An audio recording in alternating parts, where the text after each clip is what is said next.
Further to the national and binational experience, Mr. Philip is also an OHSE international, specifically after he was competitively selected as one of the United Nations, that's UNOPS, International Advisors on Health, Safety, Socio-Economic and Environment for the Global South and Global North since 2022 to date. In terms of professional membership, he is a member of accredited relevant bodies, which include the International Association for Impact Assessment, IAIA, as well as Institution for Occupational Safety and Health, IOSH. He has contributed immensely in the HSE fraternity, including HSE success stories from Raw Diamonds Mining Company as an HSE manager, ZPC Kariba South Extension Project in the same capacity, and is about to complete the Kariba Dam Rehabilitation Project also as an HSE manager. He has also led the Batoka Gorge Hydroelectric Scheme's environmental and social impact assessment and the employer's HSE lead, which is the Zambezi River Authority, which ESIA has since been jointly approved by the respective environmental agencies for Zambia and Zimbabwe, ZEMA and EMA respectively.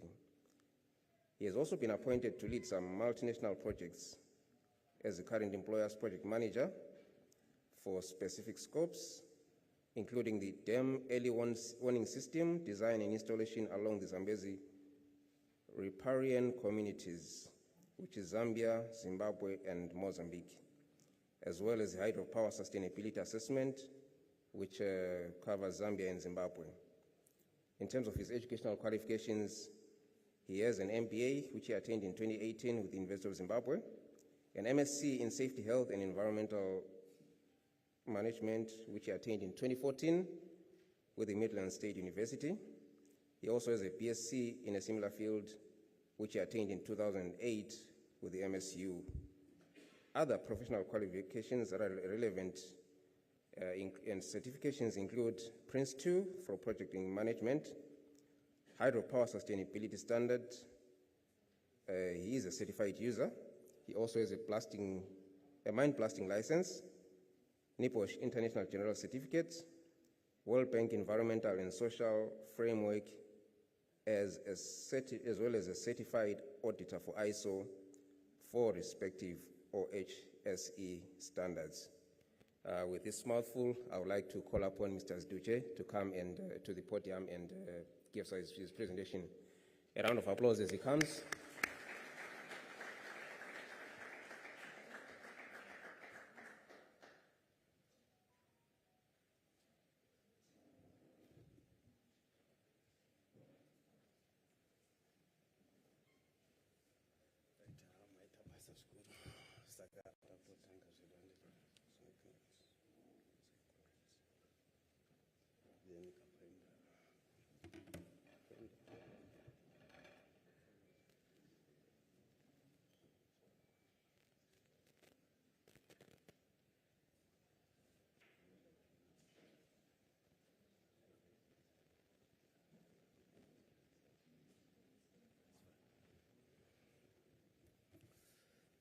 Okay, thank you very much. My understanding of the biography is not only for people to appreciate, but we understand that there are people who are on their career path who may also be interested in some of these choices. So the more we appreciate from you, it's part and parcel of career guidance. That's if interested in that is specific path. Okay, I don't seem to see the beamed presentation as yet, but as it is coming, let me take this opportunity to give an overview of Kariba Dam Rehabilitation Project, because OHSE does not exist in a vacuum. That's why if we have that perception, there tend to be an inconsistency between expectations as practitioners vis-a-vis colleagues or employers, to be specific. So the topic is about safety and health consideration, a case of Kariba Dam Rehabilitation Project. Okay, so I think Nssa required this. I had also slotted in my photo there. That's the presentation outline. Kariba Dam Rehabilitation, what is it all about? Then we will move on to highlight the key activities and their impact on OHSE, but we do not end there. As practitioners, we are always expected to posit control measures. The statistics highlights for the project at least, but remember, the topic is talking about key considerations. Hence, from the fourth bullet, with the 9 sub-bullets, we'll be focusing on the considerations. This is more of a case scenario highlighting what has been done at KDRP, not as a benchmark entirely. Opportunities for improvement are always there. Yeah, but we will highlight lastly the challenges and mitigation measures. So each time we mention challenges again, we are expected to come up with mitigation measures. Otherwise, mentioning challenges only and end there does not necessarily help the system. Okay, so this is the project overview. The first 5 slides I will rush because it's the overview, but as we get to the considerations, maybe a bit more detail will be shared. So, Kariba Dam Rehabilitation Project. In general terms, we call it a project, but it's actually a portfolio. A portfolio is a set thereof. So as you can see there, we have got the plunge pool. If I do this, are you seeing my pointer where you are looking? You are not. Okay, so I have to, I don't know what's happening, but nonetheless, we have got the plunge pool reshaping. There is a slide which will show you what the plunge pool is all about. We have got the spillway refurbishment and institutional support. Plunge pool reshaping, the dam by its design has got a spillway. In the case of Kariba, 6 spillway gates. They are quite big, 9.14 meters by 8 meters. So if we say 9 point, it means this height is actually less than the actual gate, a single one, but there are 6 of them. The purpose is so that they spill water when the dam is reaching the full supply level, because exceeding the full supply level signals a danger of dam collapse. Okay, so as that water, especially during the good rain seasons since 1959 when it was completed, it is a jet of water with erosive power. So immediately on the downstream of the dam, it has been causing erosion. So that erosion, unfortunately, was on a weak zone. Remember, it's a river. If we recall our fluvial processes back then, a river is not homogeneous. It has got lines of weak and soft rock. So the weaker rock was the problem because it was eroding backwards and faster towards the dam. So it was a proactive project. Its purpose to avoid the further backward erosion, which could compromise the integrity of the foundation of the dam wall, had it been left unchecked. Okay, so the spillway, in like manner, it is for opening and closing gates. So it's like on a railway system, ordinary railway that we know. So over time, tolerances were lost, concrete expanding and contracting. So the danger is that when there is flooding coming from upstream, DRC, Vic Force there, and our gauging stations, 13 of them, indicate that the dam might be filled. There is need to open the floodgates so that water should go through the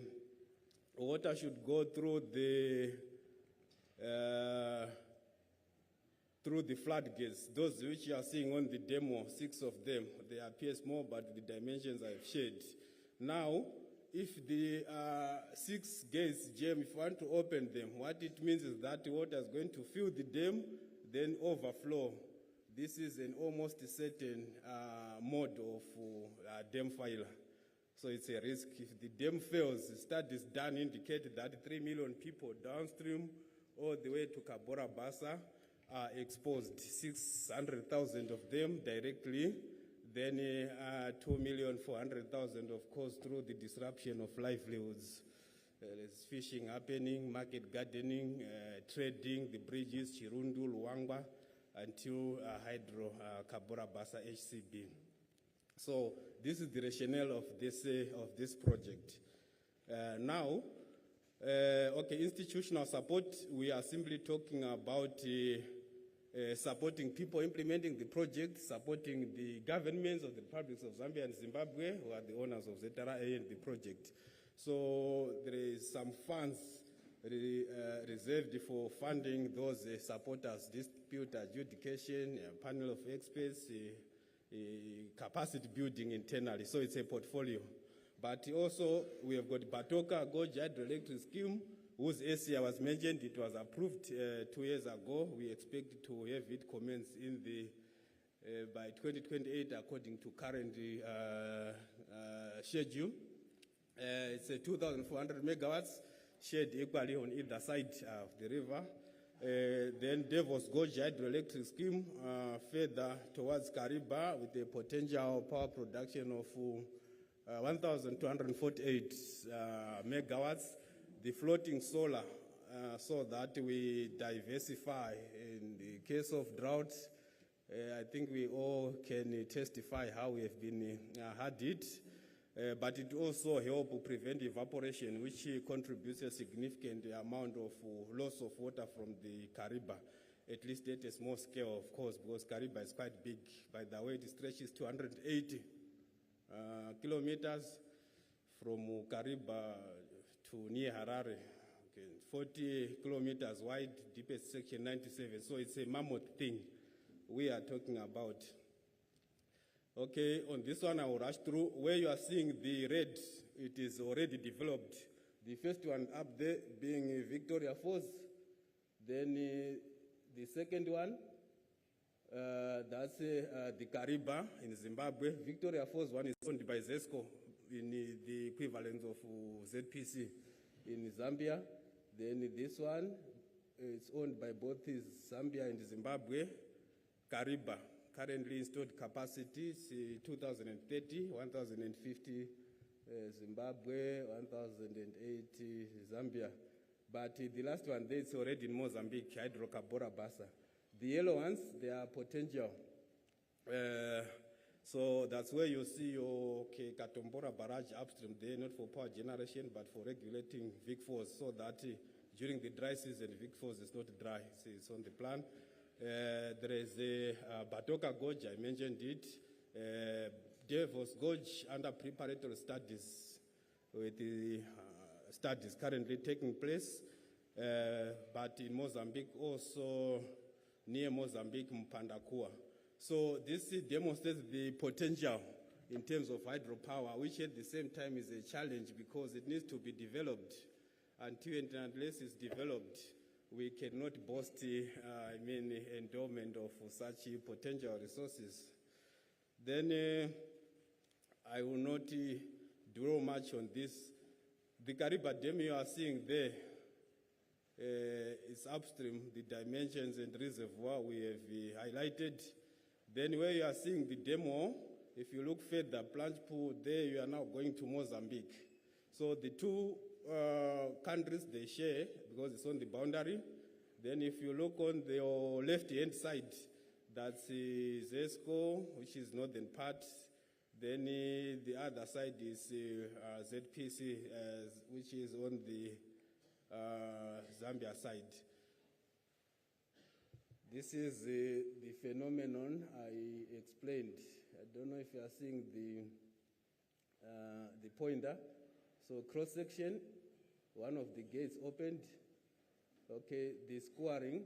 So you see by 1982, is it 1962, the plunge pool, it was only this dimension. Then due to continuous scoring, 1972, it progressed from 30 meters to 50 meters. During the time when the project started, it was at 8 meters, but not only 8 meters, it was exacerbated by the narrow dimension down there, which means erosive power could be increased. So the purpose was to open up, as shown on the diagram here, open up, widen it to create a buffer and minimize erosion. But where erosion was happening towards the dam, cast concrete. Then if you come to Kariba now, it's already closed. I think, okay, this is how it happened. We had to create this dry by putting a coffer dam, pumping out water, people working, excavation, taking place massive every day, blasting for more than a year. But because it was small, so that we limit vibration, because we had a dam close by. It was all measured. The parameters, maybe it's not for today's discussion. Okay, that's the spillway also. What you are seeing is there, Louis coffer dam is to close those gates so that people could work inside. And also for purpose of maintenance. So those components, built-in steel parts, they needed to be removed and the concrete blocks and replaced with new ones. Which are laboratory tested to minimize the effect over the long period of time. Okay, so these are the key activities where OHSC needed to be, applied, rope access, confined spaces, lifting mechanically, hydro demolitions, floating activities on water, because those cranes, they could not work on water from the terrestrial. They had to find a place, so these are the floating activities. Diving and underwater, people spending 6 to 12 hours underwater with mechanisms you appreciate: hazardous waste storage, rope access, confined spaces, mechanical lifting, hydro demolitions, floating activities. Okay, it's a repetition. All right, it's fine. Now we are getting into the EHS. So it is always important to appreciate the context of the scope so that we know how to perceive and, of course, apply the OHSE. Ours worked to debt level, that's 11,900,000, to be corrected. It includes all the employees, visitors, the overtime, etc., because these also have potential to trigger losses in accidents. We are glad again to mention that despite all these high-risk activities, with the project at about 94% as per the last assessment, we haven't recorded any fatality at Kariba Dam Rehabilitation Project. No legal fines administered. I think Nssa can testify to that, as well as Zema and Emma, if they were here. Recorded major lost time injuries, 6 of them. Our approach there is a bit different from the one of Nssa because, remember, we are also funded by World Bank with their own standards. But as we are presenting here, it's according to Nssa. I think we should stipulate if it exceeds 3 days due to incapacitation, then automatically it falls into the major. Then the minor ones, where employees were back within 3 days, they were 9. There are others, the first aid cases, medical treatment, but maybe for highlights we put this. We put near misses also because they are quite critical. You will understand why it is important to inculcate a reporting culture, particularly with regards to near misses, because a near miss today, which didn't cause any damage or injury, tomorrow under slightly different conditions, it may actually lead to substantial losses in accidents. Major property damage incidents, we had one that was a tower crane. It toppled. Fortunately, it was under insurance. Hazards and aspect observation system, they are in place because, as you appreciate the domino effect they did generate if they are left unattended. Why is the OHS implementation in projects? The main reason is because we try to shoe a running horse. when we are preparing the project, we don't give attention to OHSE requirements. Maybe we are enthused that investment is coming. When we do the bidding documents, you really find OHSE specifications and requirements embedded in the contract. Now, it's almost a miracle to then expect OHS issues to be retrofitted and retro-implemented during project implementation. That's why I have put this hierarchy. All what we are seeing there, all these documents is a contract. That's what a contract typically is. Okay, it may have a few extra depending on what type of contract it is.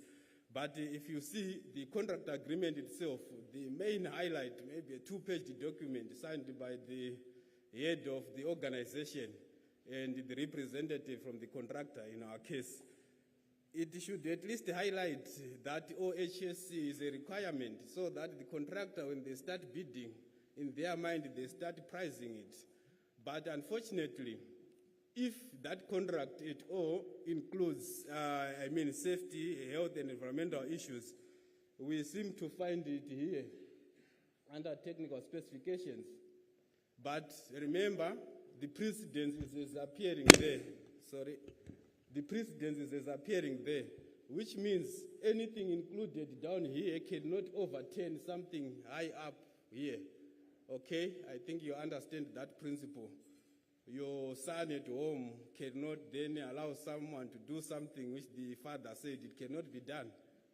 So if we are talking OHS, if you place it at that level of the son, it means the father will simply come and say, no, it's fine, you agreed, but I am the father or I am the mother. Okay, at this house it's not possible. So in like manner, let's enshrine the OHSE requirements at the higher documents of the contract. For example, at least the contract agreement, okay, is a highlight, the particular conditions, also the general conditions. Then it has to cascade all the way to the technical specifications.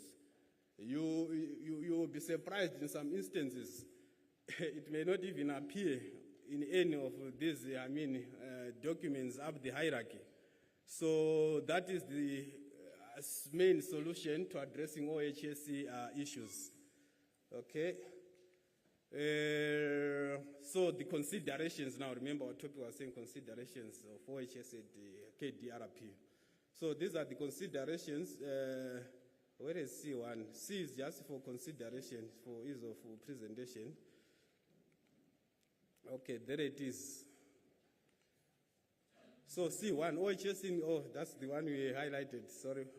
Then C2, making OHSE everyone's responsibility. This is a very common saying. But when it comes to operationalization, it does not speak to the mantras and mottos. However, we will highlight how we tried KDRP as Zambezi River Authority to make OHSE everyone's responsibility. One, OHSE in the enterprise resource planning. You know SAP, okay, which is an enterprise resource planning. So we also incorporated modules for health, safety, and environment so that every time someone notices something, immediately they send those who are linked through their mobile phones to the subsystem. They pick it, helps incidents to be immediately attended to, checked, and control measures are put in place. Then the organizational values. We know this professionalism, integrity, etc., etc. I know if we ask each other our values from our respective entities there, we may have a minor struggle, but this really needs to be lived as a way of life. At Zambezi River Authority, we are glad that even in the current strategic window, commencing this year, safety has again been retained as a value. You can check on the website. Safety of what? The assets, the dam itself, the people, the communities. That's why we are even installing an early warning system downstream to alert the communities in the event of abnormal water release from the Kariba Dam. So that's another way, because if it does not appear up there in the values, it's very difficult now to expect it lower through the hierarchy. Staff job description. You would find someone's job description is saying everything, preventive maintenance, testing, commissioning, but rarely does it speak to OHSC responsibility.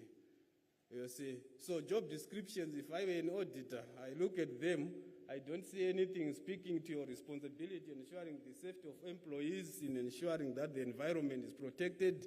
Then to me, that job description is not complete. It's found wanting.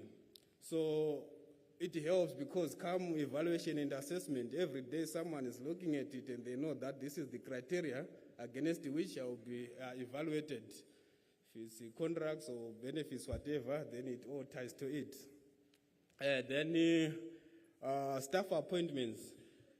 You know who should be appointed, responsible people, first aiders, EHS reps, so that you give them autonomy, support and power as they try to influence others to uphold and promote OHSC. Staff work plans. The work plans, we know where they come from the vision, the strategy. Then as individuals, we come with our work plans feeding into the organizational goals. So these work plans, they should also have components. What works are you going to do to contribute to OHSC? If it's not found there, then there is no coherence. Staff performance assessment, I don't know whether it's quarterly. We usually do it quarterly at our organization under the framework of IRBM, Integrated Results-Based Management System, of course, being a quasi governmental. Then contractor economic incentives. If contractors perform, incentivize, but if they don't, then some disincentives, they have to kick in. Contractors, they don't normally understand the normal language. They understand dollars and cents. So if you play around that in the communication, experience shows that it tends to be effective. Stakeholder inclusion. OHSC is not a thing by Nssa alone, by your company ZPC alone, but it involves the stakeholders. Who are these regulators? We don't shun regulators at KDRP. I think if regulators, they can testify to that. The communities in which we operate, maybe it explains we've got a grievance redress in the communities. If you identify a driver speeding, please just lodge it in there. We know drivers will ask questions, was there a speed camera, but at least if they know that they are being watched, they change their behavior. I think I will rush a bit so that we won't be much constrained in terms of time. Consideration 3, emphasis on HSC leading indicators. Time spent in investigating an accident, to an extent, is not optimally utilized, but time spent in preventing accidents is optimally utilized because less time, less money, no reputational damage, employee morale not compromised. So we are saying, why can't we focus on leading indicators? So these are some of them. Leading indicators, they are not reactive, like after you receive an enforcement from a regulator or after an accident has happened, but we are saying it's a proactive approach. So these are some of all these we are implementing at KDRP. This is not the conclusive list, but it's just something that could provide a generic guide. Environmental and Social Management Plan, the Nssa that is done on EIA, you cannot implement it as a voluminous document of 300 pages. It's not impossible. So turn it into an operationalization document with the Environmental and Social Management Plan. What's your plan for noise control? What's your plan for dust control? What is your plan for this hazard, this hazard? Then this plan will be a protocol against which inspections and audit are carried out. Then a safety management plan also is good to try separate it from environment, not because they are diverging, but not to allow omissions in the process. And this safety management plan, if it's an employer-contractor scenario, it is good. Remember at bidding, we mentioned that you send documents to say those who want to come and do this project, these are our expectations. And amongst those, there are EHS guidelines for the employer who want to give the contractor work. So their plan, it has to align with the requirements. So you take it, then I take my requirements as the employer.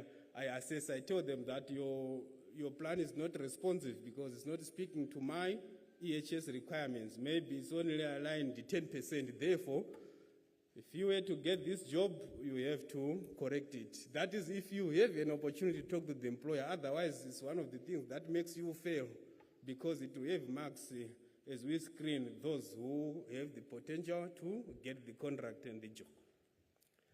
Right, so imagine preparedness plan. Ours is different from a mine, which is localized. It stretches for 300 kilometers involving stakeholders.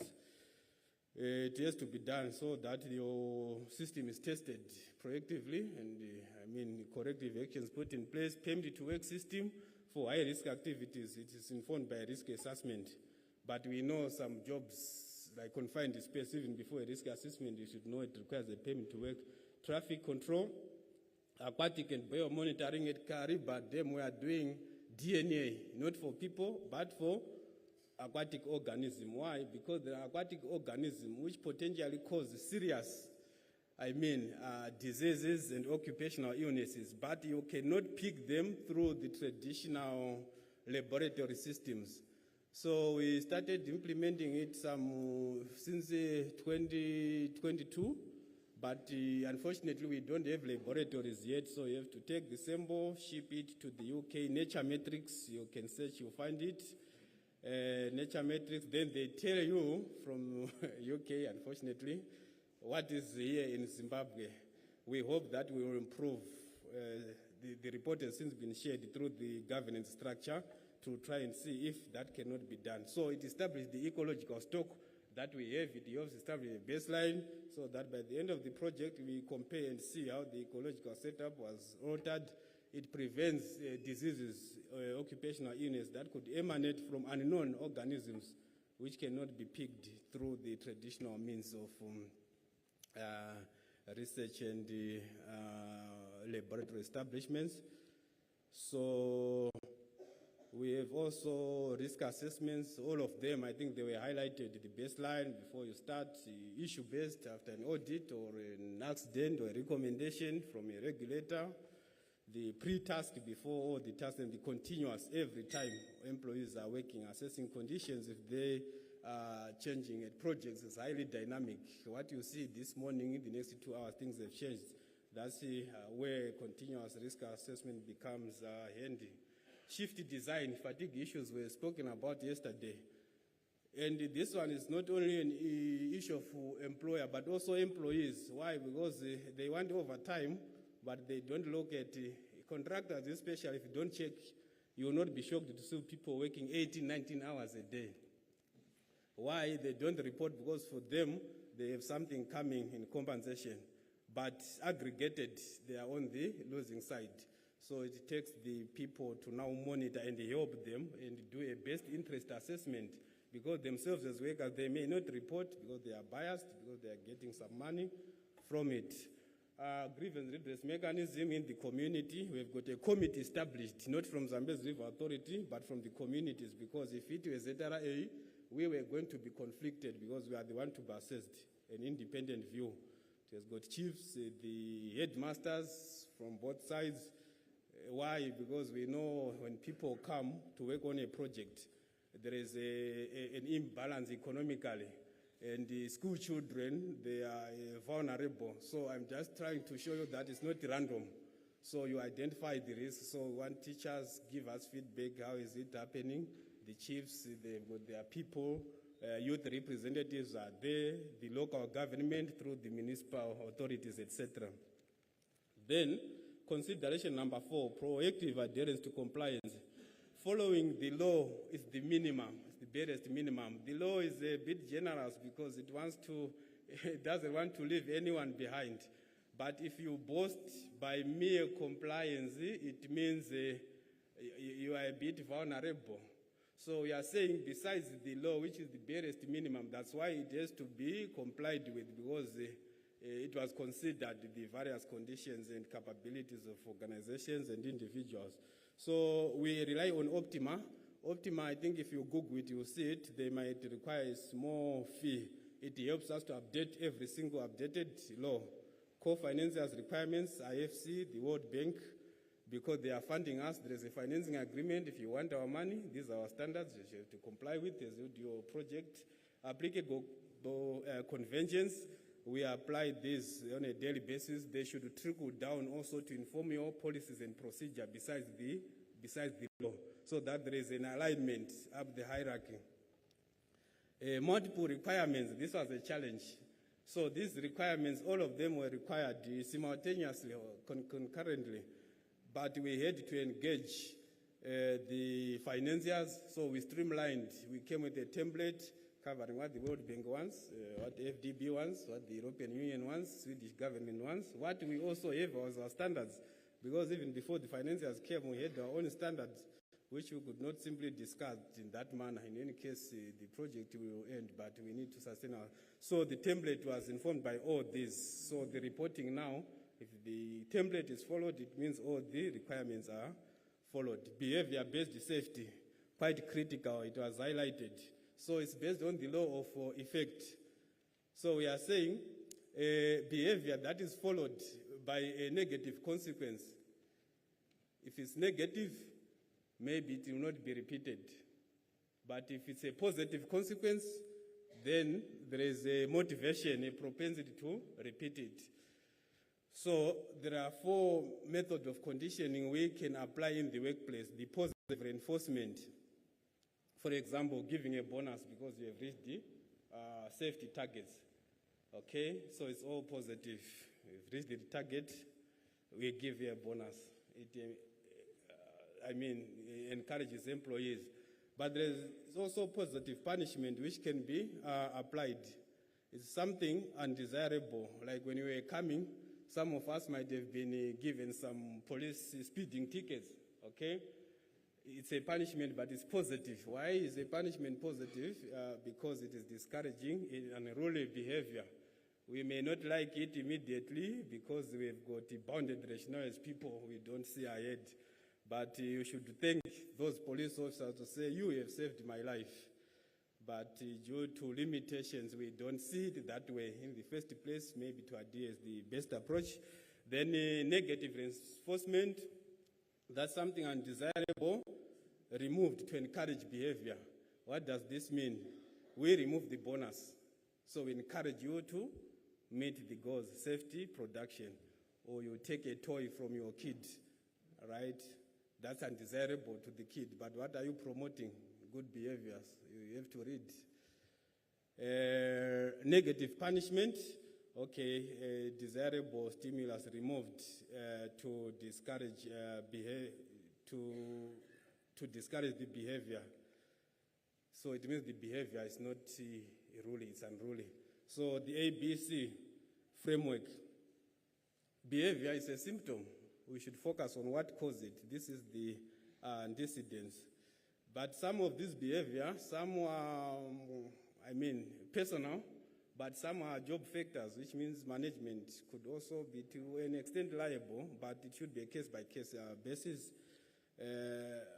People, if they've got issues of harassment, you'll see a slide there. If their job is not clear what they should do, they exhibit some behavior. But now the consequences come. So consequence is more of reactive, but it may work, but we should shift from the consequence management approach to the antecedent establishment and motivation approach. I will share with you an interesting model here called the hedonic calculus. There is a gentleman called Jeremy Bethany. It's in corporate ethics and management. He said that pleasure can be calculated so that it influences behavior. If people know how much happiness they have, they tend to follow that which gives them happiness. And if they know also how much pain is associated with this action, they tend to limit. Okay, so they always balance. So it's to how much pleasure or pain would be caused by an action. So individuals are expected to balance. Now, he proposed this, is it 6? Yes, methods, I would say, which we can adopt in the workplace. For what purposes? For addressing behavior, which means if a behavior is done, things should not be left unchecked. Yes, to an extent it's reactive, but nonetheless the behavior has to be corrected. So they are saying in the action, there is I need to give attention to duration. When does the action come? Someone breaches today, we are in March, then June 2026, the issue is now brought. Last year in March, there was this observation, therefore, we require to discuss and see. It cannot work that way. Then certainty. People have to know that once I do this, the consequence is certain. So when the consequence is known and it's positive, people, they are encouraged. When the consequence is certain and it's negative, people are discouraged from unwanted behavior. So it means that we have to set good precedents and remove bad precedents.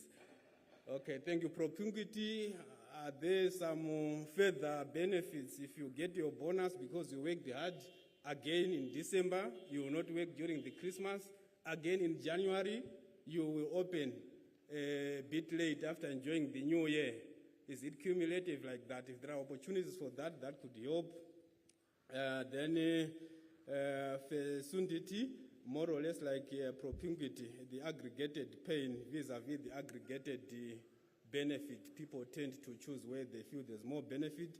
Purity, in achieving our goals, are there pains associated? The work environment is full of harassment.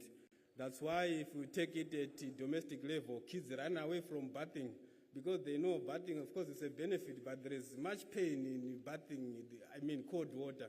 So in like manner, when you plan your jobs at work, make your goals achievable, but still with conditions conducive. Then the extent, how many people are affected. The coffee pyramid, it simply tells us that from the base there are many hazards, but a hazard which causes a near miss today, tomorrow, the same hazards in the event of spilled coffee can cause an employee to spill and fall, then they are injured. But it's the same hazard under separate, slightly different conditions. On a different day or scenario, the employee falling from the same hazards, they got contact with a metal drawer, they are lacerated, sutured, medical treatment case. The same scenario, whilst falling, they sustained a fracture. Then the same scenario, they hit the head on the edge, unfortunately, fatality. But the cause is the same. It's only under slightly different conditions. So it explains why we have to report near misses. What missed you today, tomorrow, under slightly different conditions, can take your life. This is the coffee pyramid.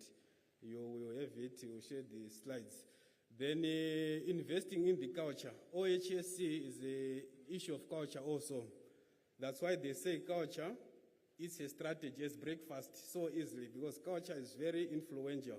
So it's just showing that a dependent culture on the left there is associated with more losses. On our project, we saw these tendencies as we started, but we should shift from dependent, where people are afraid of rules and authority, into the independent culture. Through our own reasoning, we see the benefit of safety, management, commitment, care for self. It's better, but not the best. Otherwise, the best is the interdependent. What one does affects the other. Okay, there is the open reporting culture.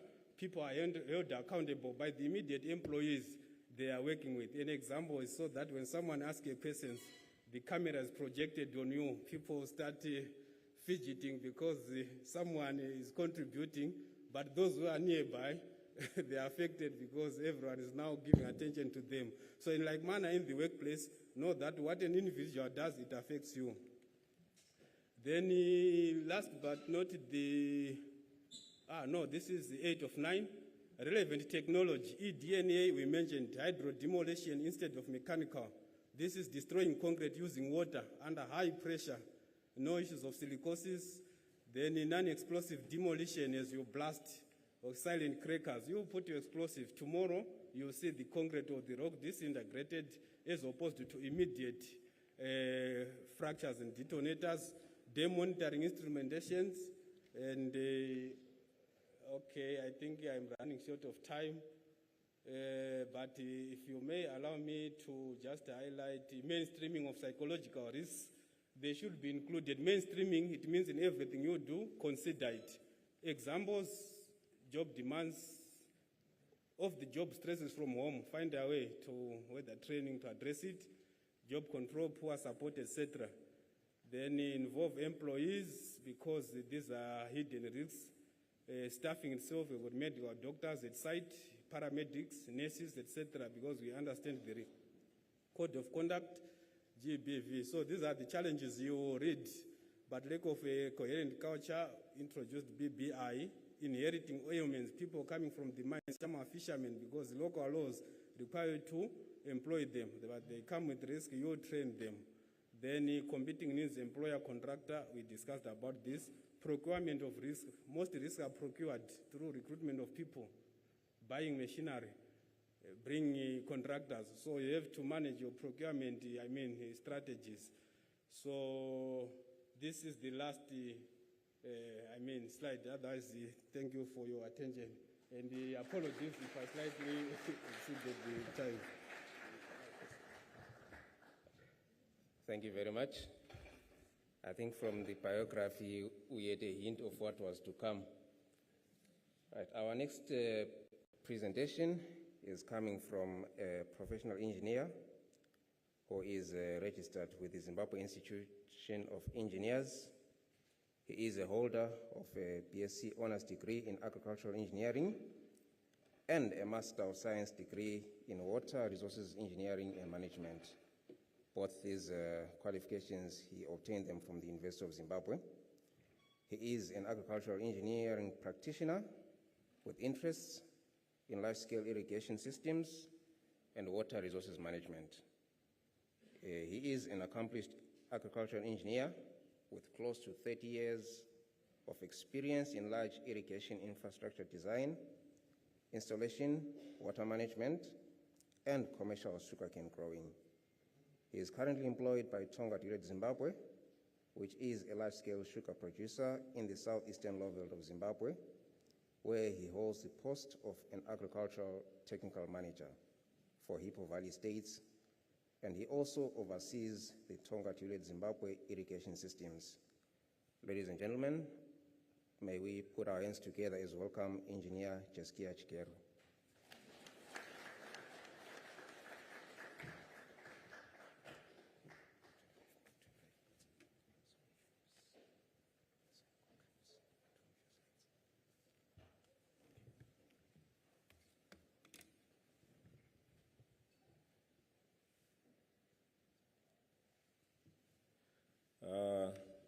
Good morning once again, and welcome everyone. I'm just waiting for my presentation to be uploaded, but while it is coming, I'm going to take you through the process of sugarcane growing. That's my topic.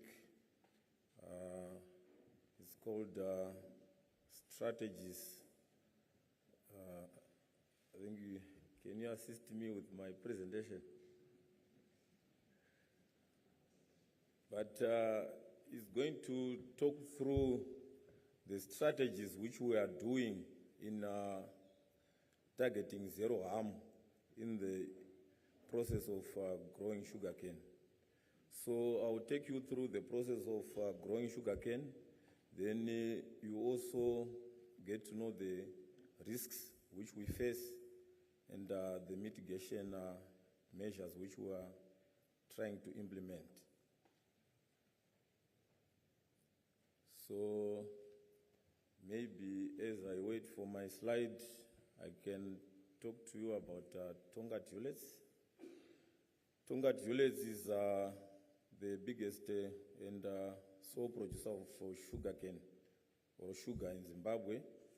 It's in the southeastern lowveld of Zimbabwe. Tonga Dulets consist of Triangle Limited and Hippo Valley Estates. The ownership is 100% in Triangle and 50.3% in Hippo Valley Estates. So I don't know if I can continue without the slides. Yeah, I think it has come through. agricultural strategies towards zero harm. I've already given you a brief. That beautiful image which you see there was taken from the Lowveld. The image at the center there, that's Hippo Valley Mill. Then the green portions there, those are sugarcane fields. So as I said, I'll be taking you through the process of growing sugarcane. Then hopefully after my presentation, you will all be able to grow sugarcane.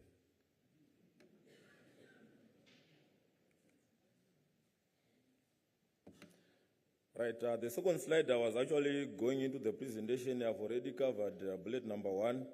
Our two operations have got a combined capacity to crush 4.8 million tons of sugarcane per annum. And this together represents a combined installed capacity of 600,000 tons of sugar. So a simple calculation will show you that from 8 tons of sugar we can produce 1 ton of sugar. Then out of that 600,000 tons, we also have an installed capacity of 60,000 tons of refined sugar. That is your white sugar. Triangle has got an ethanol plant, and it has got an installed capacity of 40 million liters over a 48-week production season. The Hewlett's Sunsweet brand is the best in the world. Our sugar has grown in the Lowveld of Zimbabwe under very excellent conditions. We've got plenty of sunshine, and most of the bulk water storages are in the Lowveld. So a combination of good sunshine, which gives us very good heat units during the peak period of growing, which is from October to March, and also abundant water supplies and good soils. That is the reason why our sugar is very sweet. It's because of that. Then in terms of employment, during peak milling season, that is from April to November, the organization employs 22,927 employees, and our total farmed area is 25,221 hectares. So we're actually operating on a very big scale.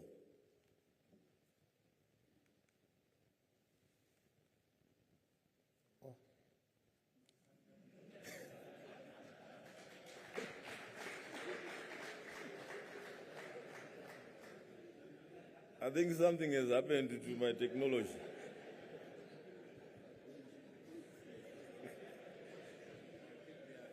Sorry? Oh, they're fixing it. So,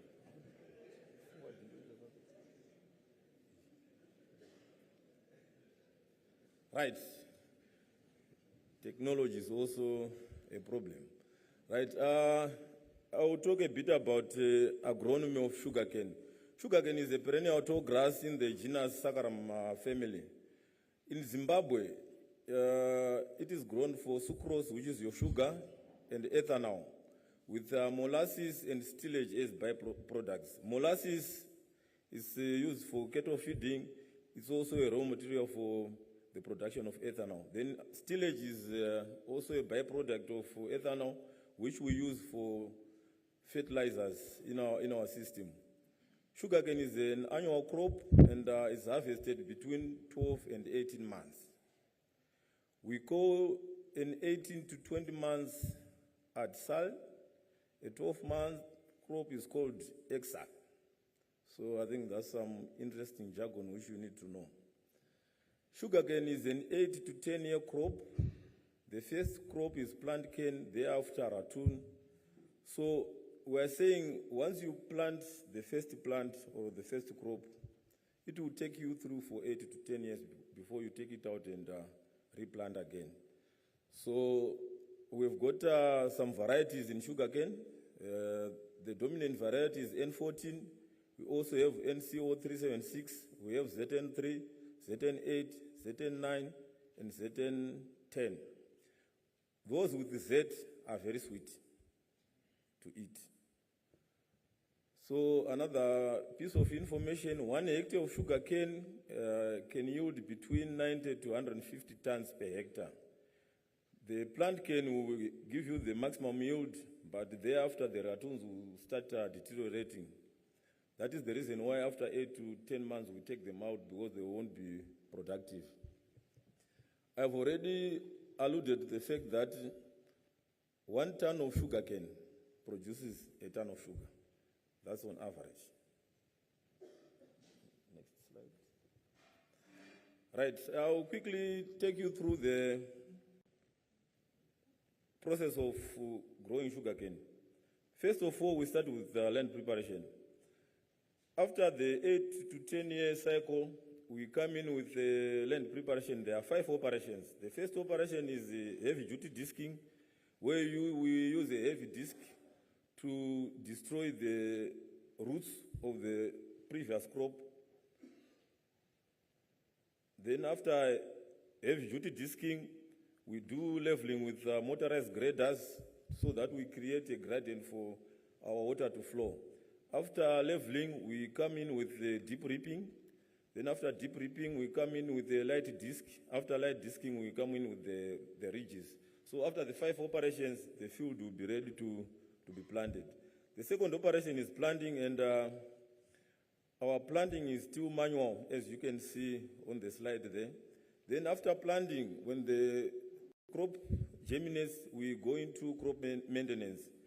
There are various aspects which are involved in crop maintenance. There you are just seeing spraying. We are using manual knapsack sprayers, but we've got irrigation, we've got fertilizer application, we've got the spraying which you see. Then we also have weeding, and finally I think we go to harvesting. So after our crop has been maintained for the 18 to 20 months, we then harvest it. As you are seeing there, our harvesting is also still very manual. Then after the cane is harvested, it's transported to the mill. Then we bring it to the mill reception. That is where our agriculture operation ends. Thereafter is the mill processing. So that's basically the overview of the agriculture or the cane growing process. Next slide. Right, I'll quickly go into the risk areas and activities.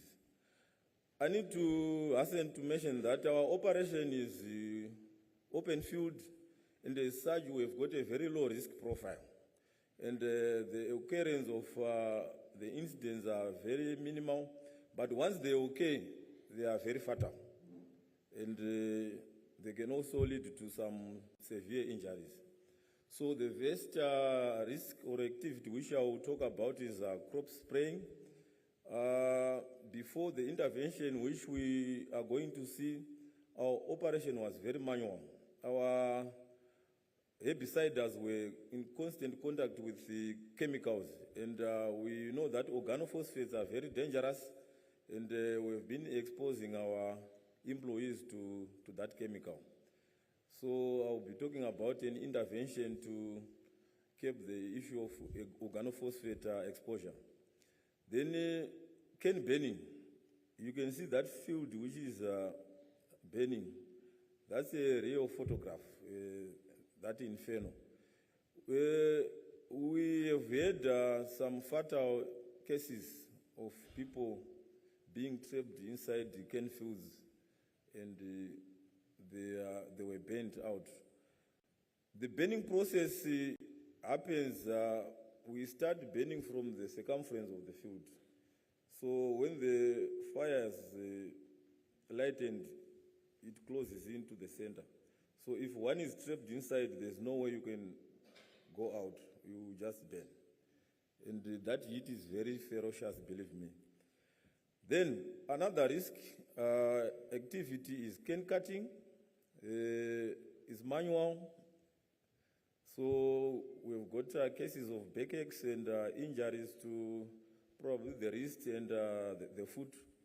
So that's one of our high-risk activities.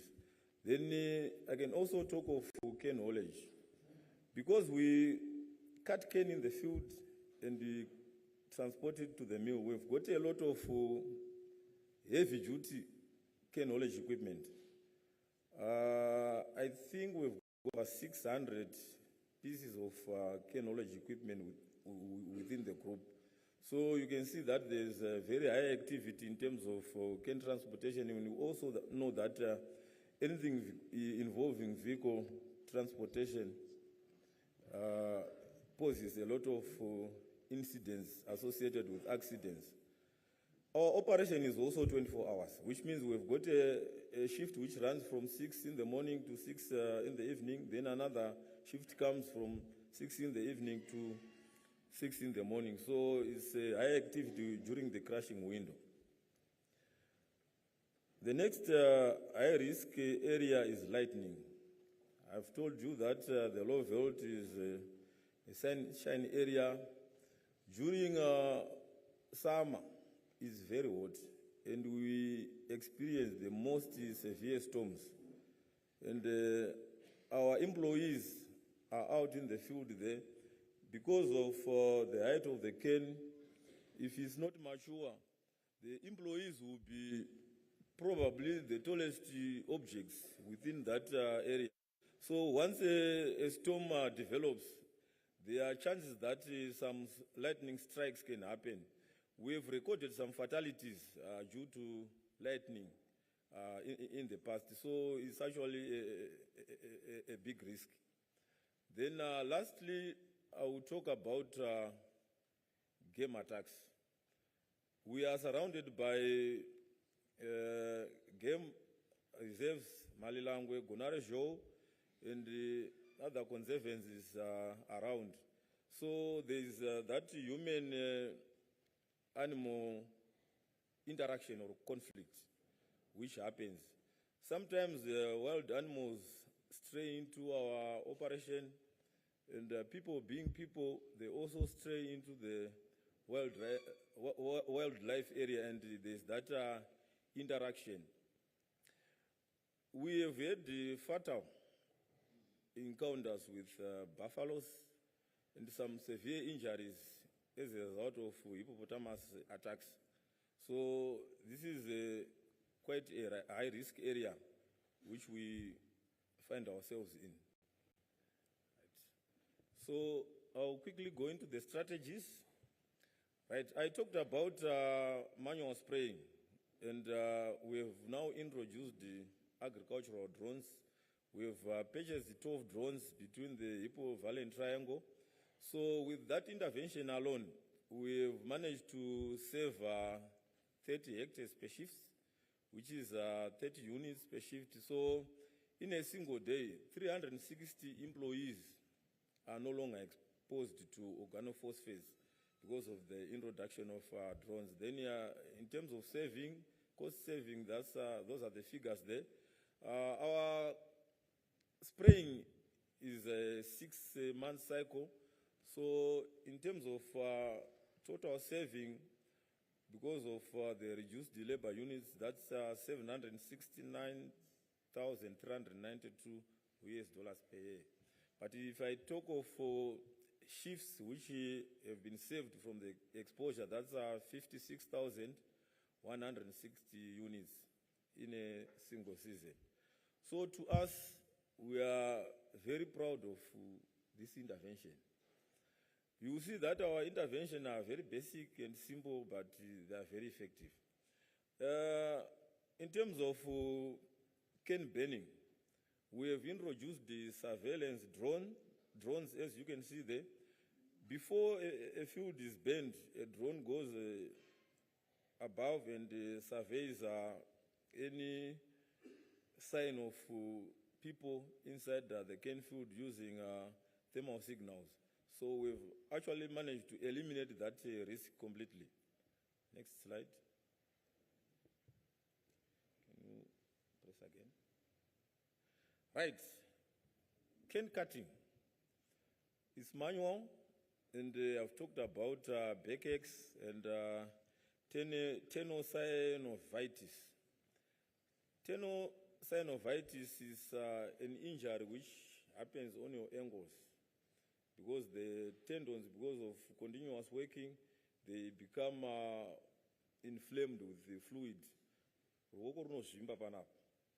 So it's a common injury which happens to our cane cutters because throughout the season, every day they go in with a cane knife.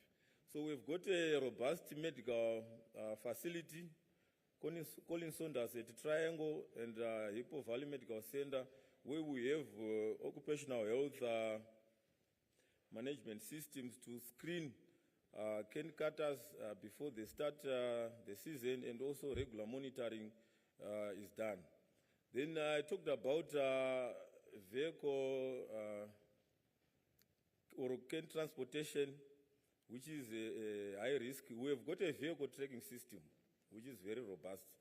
I will not say much because my previous colleague has talked to you about the importance of tracking and its uses. It's mainly to identify people who violate traffic rules and punish them. So that's why you see there we monitor speed, adherence to road rules and regulations, vehicle abuse, vehicle malfunctioning, violation of rules. Then we also have consequence management. Next slide.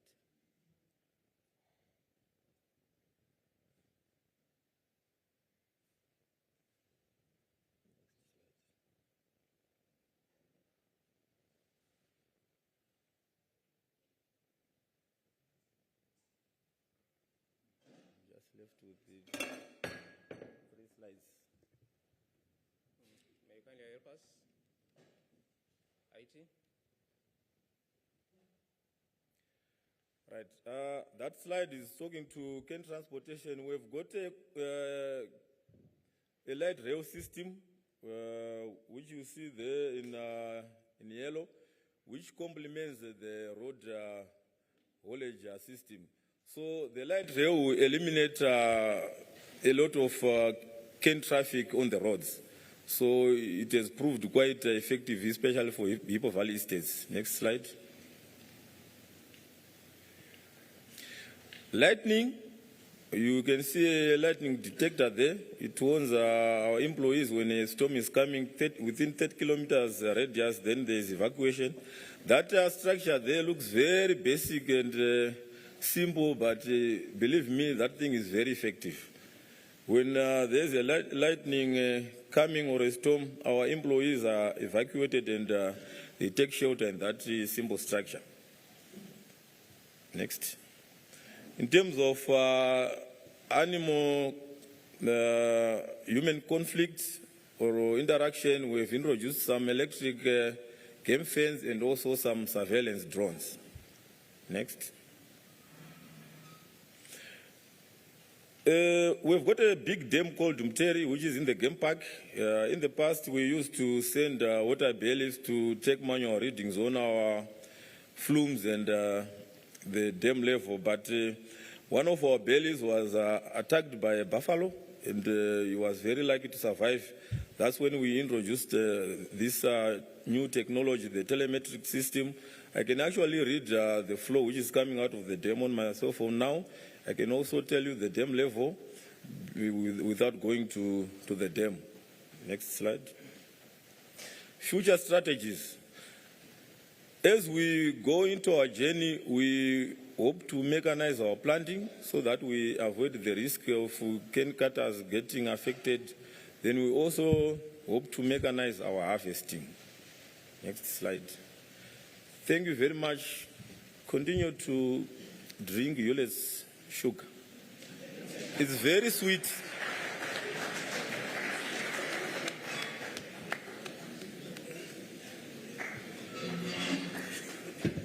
Thank you very much.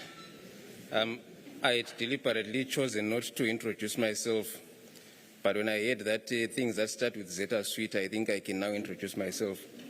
My name is Busiso Moyo. One other thing maybe that I need us to note, the two gentlemen spoke about positive punishment. I think we now need to introduce it because we are very much behind time. So I think for the next presenters, we will introduce positive punishment. Our next presenter He's a seasoned mechanical engineer and occupational safety and health expert with a deep commitment to workplace safety and employee well-being. He is a holder of a Bachelor of Science Honours degree in Mechanical Engineering and an MBA from the University of Zimbabwe, as well as a Master's in Occupational Safety and Health from the International Training Center of the ILO, which is International Labour Organization, in collaboration with the University of Turin in Italy. He began his professional journey in industry as a graduate mechanical engineer, steadily rising to the role of projects engineer at Netpack, which is a subsidiary of National Foods, in 2010. His passion for workplace safety led him to join Nssa as an inspector in Harare, where his dedication and expertise saw him promoted to Chief Inspector of Factories in 2018. With extensive experience across various industries in Zimbabwe, he has witnessed diverse workplace environments and is passionate about enhancing occupational safety standards. His goal is to ensure that every employee works in a safe environment, free from injuries and occupational diseases. Beyond his professional life, he's an avid athlete, having completed over 5 marathons and more than 30 half marathons. He also enjoys socializing and traveling, embracing new experiences and cultures. Ladies and gentlemen, may we welcome Engineer Shingirai Marunza.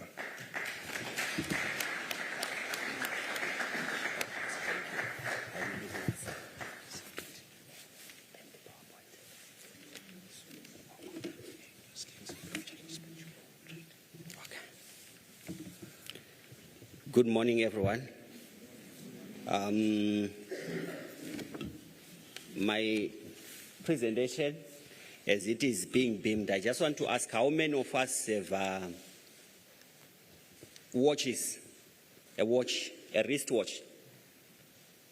How many? Okay, that's a good number, is it? About 80% of us have got wristwatches. How many of us who have a watch that can communicate with them in the morning, say, that has got the capacity to say, now it's 5 o'clock, you can wake up?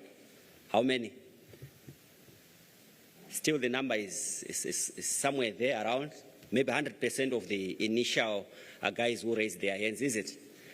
And how many of you has got a watch that will say if you get to a site, let's say, for example, a workplace, a construction site, your watch will tell you the amount of noise that is being emitted maybe by a jackhammer?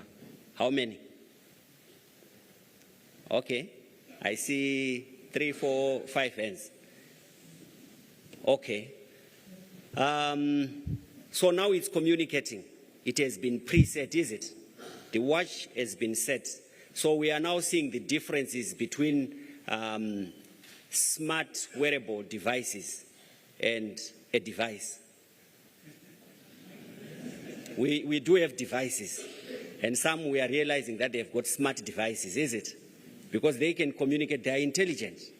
They can tell you that the amount of noise is now getting out of control, is it? It's now becoming a risk to your ears, to your eardrums, is it? So what should you do? It can go further than to communicate if it is part of a system that has been set. To say, okay, you now need to put on your earmuffs, or you now need to put on your ear protection, is it? It can do that if it has been set with other systems. Another good example would be, how many of us have got cameras? I think almost everyone. You can raise up your hand. Almost everyone has got a camera on their phone, is it? Unless you have got a Mbudzi phone. All right? So your camera can then be set to say, okay, you know CCTV. We can put CCTV in companies. And in European companies, it's actually a requirement to say there is need to have a CCTV within companies, or even within certain public spaces. Some of you have seen movies where in the streets there are actually some street cameras that manage movements. And then you can track people to say, where is that person going? Jack Bauer. You saw that. You know it, is it? And then you begin to track. So you can even then put a device and you can put an implant. And some of us will then say, this is now 666, is it? 666. People are now being monitored, is it? So this is the smart devices that we are talking about. And these are some of the things that we are saying, to what extent can they assist us at the workplace? 5 minutes explaining, guys, can you beam the presentation now? So my presentation is on wearable smart safety devices. Wearable smart safety devices. And these devices, they can be used within the context of the workplace. As the workplace is evolving, as technology is moving, some of you went to Dinson yesterday. You saw the technology that they have. We used to have Zisco still in Midlands, and now we have Dinson in Midlands. So it's still Midlands. We used to have Zisco still in Midlands. Now we have Dinson again in Midlands. But the technology has changed. You can see the amount of interaction, the interaction that is happening between the employees and the steel that they are producing. It's now different. They no longer have the tongs that they used to handle the steel. Previously, we had a number of people getting burnt and high temperatures within the areas. Now you can see the movement, the way that the steel is protruding out of the extruders. It's magnificent. That is technology. But there are certain hazards that have been introduced. Our legislation, SI 68, tells us that when there is new equipment coming into the country, it comes with new hazards, is it? So when you have established maybe a certain plant or certain equipment, it's bound to come to introduce new hazards. And those new hazards, they also need to be managed. How are we going to manage them? We have got technology. And sometimes you go to the extent of managing hazards without interacting with them. This is the purpose of technology. So I'm getting into my presentation, and I think you can see these are the discussion points. I will not take much of your time explaining, because we are going to explain these ones. So what are they? I've explained to you what wearable safety devices are. These are smart devices designed to protect workers in hazardous environments. So you have gotten yourself into a noisy workplace. The noise is getting to about 90 decibels. And then your smartwatch is going to communicate with you to say, this amount of noise is now getting out of control. You need to protect yourself. It's integrated with IoT, Internet of Things, and real-time monitoring. So it can then be connected to certain systems. There could be someone sitting somewhere around and saying, that noise level is high for you. You need to make sure that you get out of that place. Is it? You have exposed yourself for 5 minutes to that noise. Now it's time for you to move out of that place. Why is it important? Increasing automation and human-machine interaction pose new risks. I think I've highlighted about this. Wearables can reduce workplace injuries and fatalities. We are going to see how wearables can actually reduce injuries and fatalities. Statistics show us that about 2.78 million workers die annually due to work-related accidents or diseases. This is according to ILO 2023. 2.78 million. This is quite a huge number. But you will see as we go, if we introduce wearable smart devices, we are saying the 4 people that died last year, if we had calibrated, relevant, wearable smart devices, we should not have lost those 4 guys who passed away in Gweru and Kadoma, is it? The role of technology in OSH. What is the role of technology in OSH? AI-driven predictive analytics for risk prevention.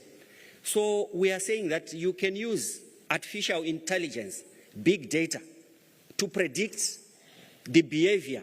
Someone was talking about the behavior. So we can check your behavior to say around 12, between 12 and 1, this person will be behaving in this manner. Maybe because they are hungry, they need to go for lunch.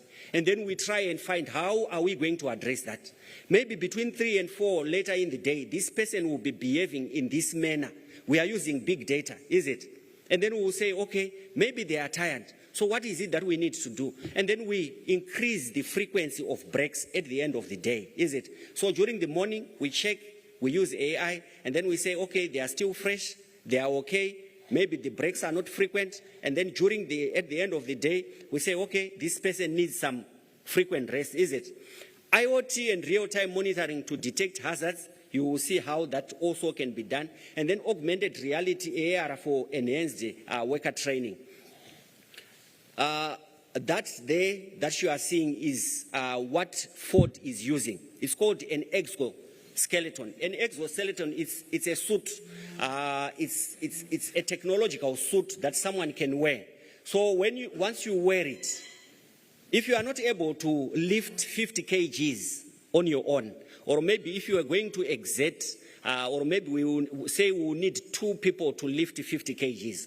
With this kind of technology, you can lift it on your own. So everyone has got the potential to become a Superman. You can fly. You know, this is what we are talking about. There are various types of wearable safety devices, and I'm not going to talk about all of them. I'm just going to talk about 4 or 5 types of wearable safety devices that I think might be relevant to us, and explain how they are used. And for that, I'm also going to get assistance. I've got one of them with me here. So we've got smart helmets.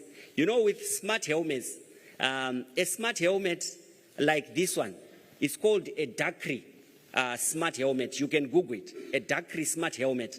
So what it does, it has got various sensors. It can tell if you are tired. It's connected to you. It can tell if there are toxic gases around. And then it can tell you the levels of the gases, the types of the gases as well. It can detect. It can change the way that you are seeing. It can give you an immersive environment. It can give you an environment that is digital. And then you begin to see certain things that you cannot see with your own eyes. Photochromic welding helmets. Some of you who have done welding, you probably know about some of the helmets, the welding helmets that you can also apply. They can tell you, you can actually see the type of gas that is emitting, and then it can disguise it to show that it's not just the ordinary gas. It's quite dangerous, is it? And in Europe, what they are now doing, you know, with these helmets, if you are drunk and you are riding a scooter or a motorbike, you put it on, it will sense that you are drunk. Your motorbike will not start. Your bicycle will not start. So it's then connected to the bike, it's then connected to your key, and it's connected to yourself. So it becomes a system, an interrelated system. Exoskeletons for injury prevention. So, you know, there are certain tasks. I was looking at some operations that happen with technicians that are working for Ford. They spend hours and hours while they are doing certain operations. Probably they are doing some bolts or nuts underneath the vehicle. They are doing, those kind of works. So it can assist you to lift your arms. It can assist you to lift your arms so that you can spend much more time being productive. Technology making someone to be productive for the company. But for yourself, when you get tired, it can actually sense that this person is also tired, and then it communicates back to the monitor. So there is what they call the bionics exoskeleton support industrial workers by enhancing strength. So according to a research, you can actually reduce accidents by 30 to 50%. So you can do the calculations. We said 2.78 million people dying every year according to ILO. If we take the component of those that are dying because of accidents, we are saying we can even reduce that same component, is it? And then we've got the smart glasses and augmented reality devices. I've got 2 minutes just to demonstrate with what I have here. I will ask Engineer Romeo just to come in front. I've connected it, Chairman, on my phone. So I'm just going to give Romeo to wear these ones. So we are taking him out of this space. We want to put him in his own space. And within within a minute, you will see how you will be reacting, how you will be behaving, is it? He is in the conference room, but he is not with us. Huh? I am with you, but I'm not with you. So Romeo is putting on the smart glasses. You can use these ones even for training. I was looking at, is it allowed for, say, pilots? Okay. Now he's in a construction site. He's seeing a construction site right now. He's seeing some mobile equipment, so he can start moving, try and avoid, he's avoiding some mobile equipment. And I think by now he's seeing a door. He needs to get moving. This is how it's configured. There are ladders around, so you can choose to get onto a ladder. He is in this place, but he is not with us. So he is doing something that is enhancing his skills. You see? So you can do amazing things with, some will say, this guy has gone mad. But, you know, he's in a world of virtual reality. He's getting trained. He's getting skilled. I think we have got limited time. You can clap hands for Romeo as he comes back. Yes. All right. Thank you, Engineer Romeo. So we are talking about the smart glasses.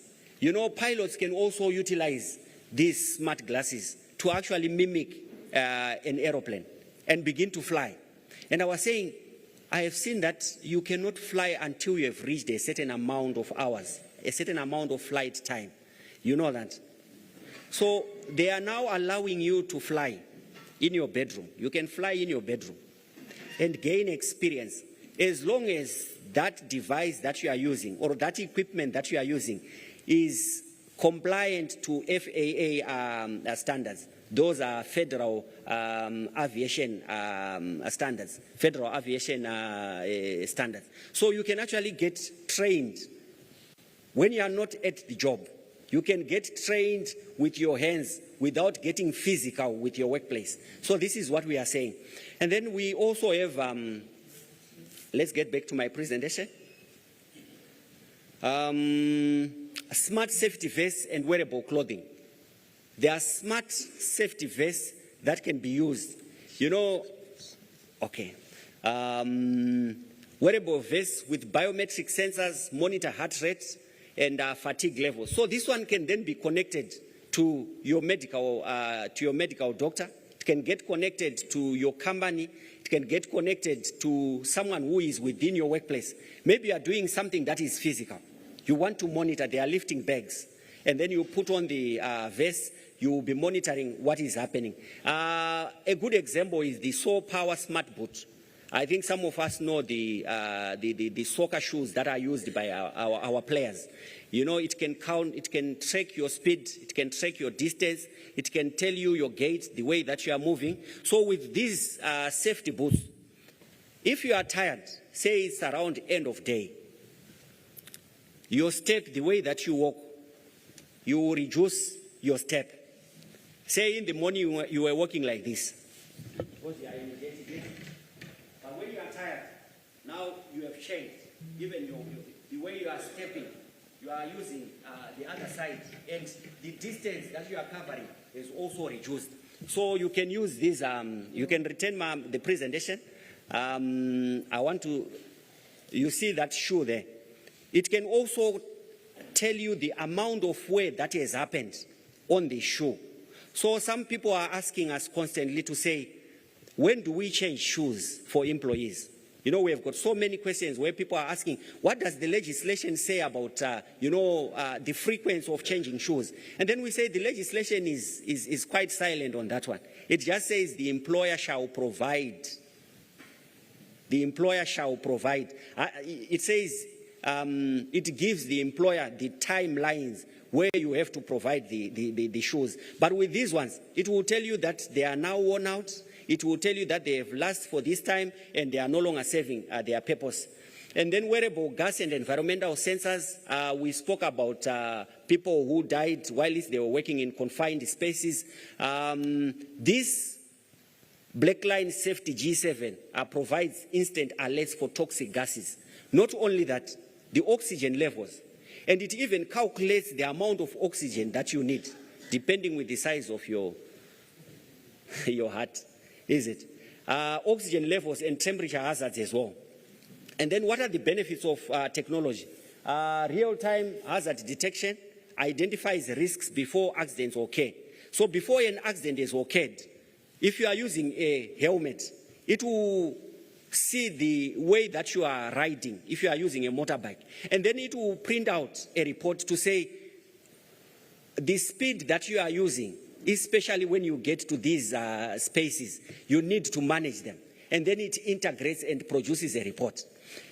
Fatigue and stress monitoring, we spoke about the shoes. You know, you can actually monitor, even the heart rate. Those vests can actually track the way that your heart is now beating. And then it tells you you probably need to reduce.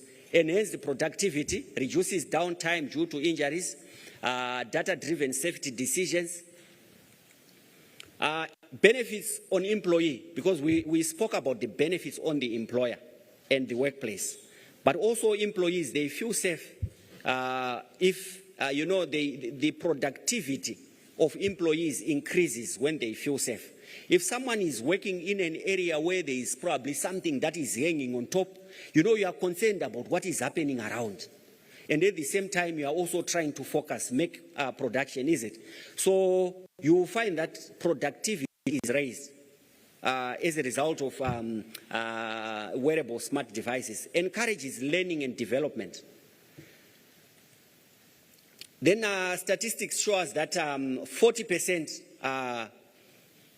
of accidents can be reduced. I think I highlighted this issue. Then challenges and considerations. Number one, we've got challenges with technology. The number one issue is the high initial costs. The one that Romeo demonstrated is in the range of 800 to 1,200 USD. So you will find that maybe certain companies or certain individuals will now begin to complain to say, the cost is a bit too much for us. The Dakri helmet that I spoke about, it can take you between 5,000 to 15,000 US dollars. That's the Dakri helmet, depending with what you want. And it can also be configured according to your workplace, depending with what is happening within your workplace. And then technology adaptation requires employee training and system integration. You are not just going to be wearing a watch and, seeing time, putting alarms, etc. You need it to be interrelated. You need a system. That's why you find that there is a lot of investment that is required. Possible solutions, you can then look at those ones at your own spare time. I will not go through the case study.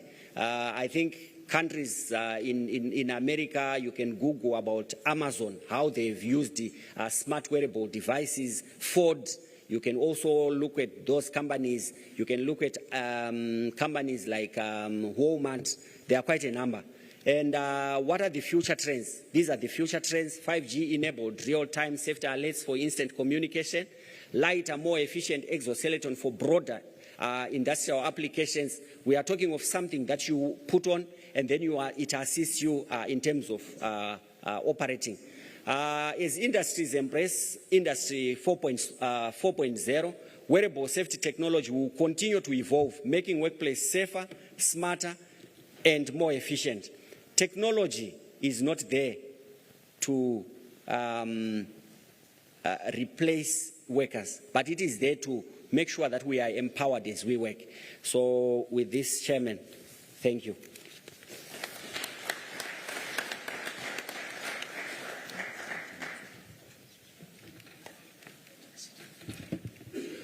Thank you very much for the presentation.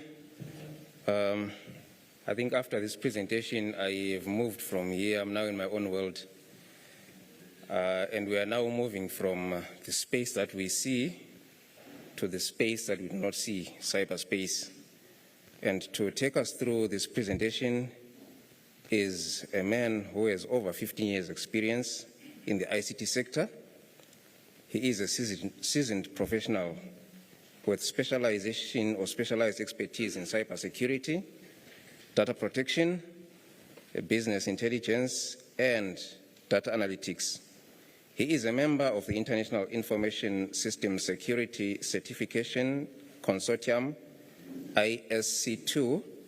He is a certified cybersecurity professional, data protection officer, data analyst, and business intelligence professional who has successfully navigated complex challenges across various industries, which include aviation, financial, technology, logistics, and social security. And throughout his career, he has consistently demonstrated a strong commitment to safeguarding organizational infrastructure through robust cybersecurity practices, ensuring the protection and resilience of critical systems against evolving threats. He pioneered the ICT Security Department within the National Social Security Authority, significantly enhancing the organization's cybersecurity posture and operational efficiency. Leveraging a wealth of experience across diverse sectors, he brings a unique perspective to addressing cybersecurity challenges, ensuring that organizations not only protect their critical assets, but also make informed, data-driven decisions. Ladies and gentlemen, allow me to welcome Mike Dube to the podium.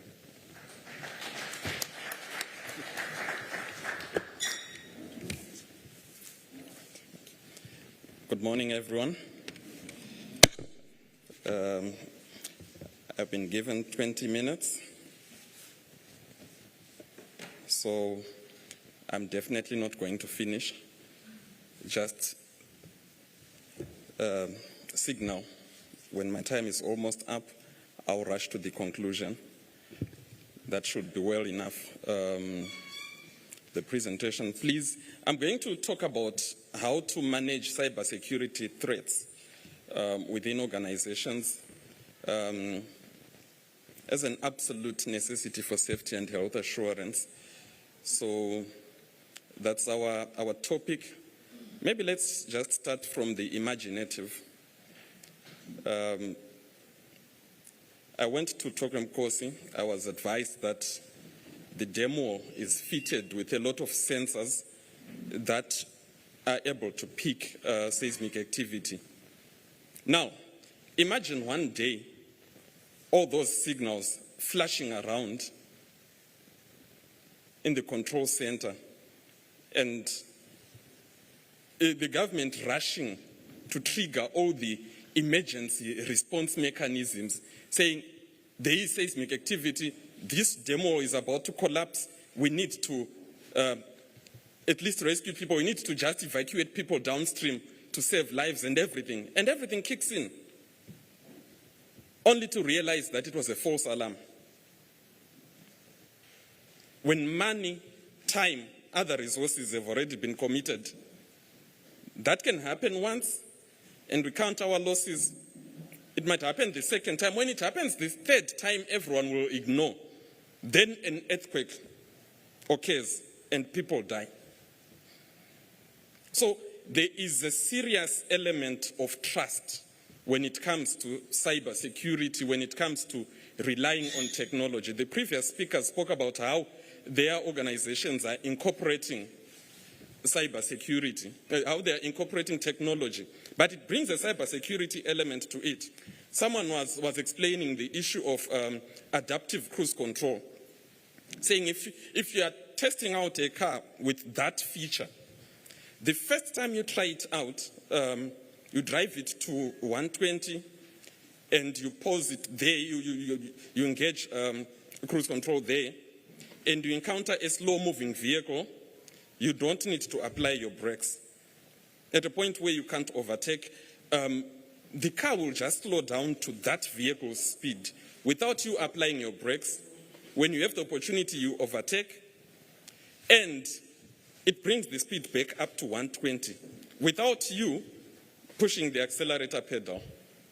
Now, the first few days, you are obviously going to be applying your brakes the moment you encounter a slow-moving vehicle ahead of you. Why? Because you don't trust that automated system to safeguard your life, right? Then with time, you are going to start gaining a bit of trust, until you just live your entire life to the adaptive cruise control, and one day it doesn't work and you die.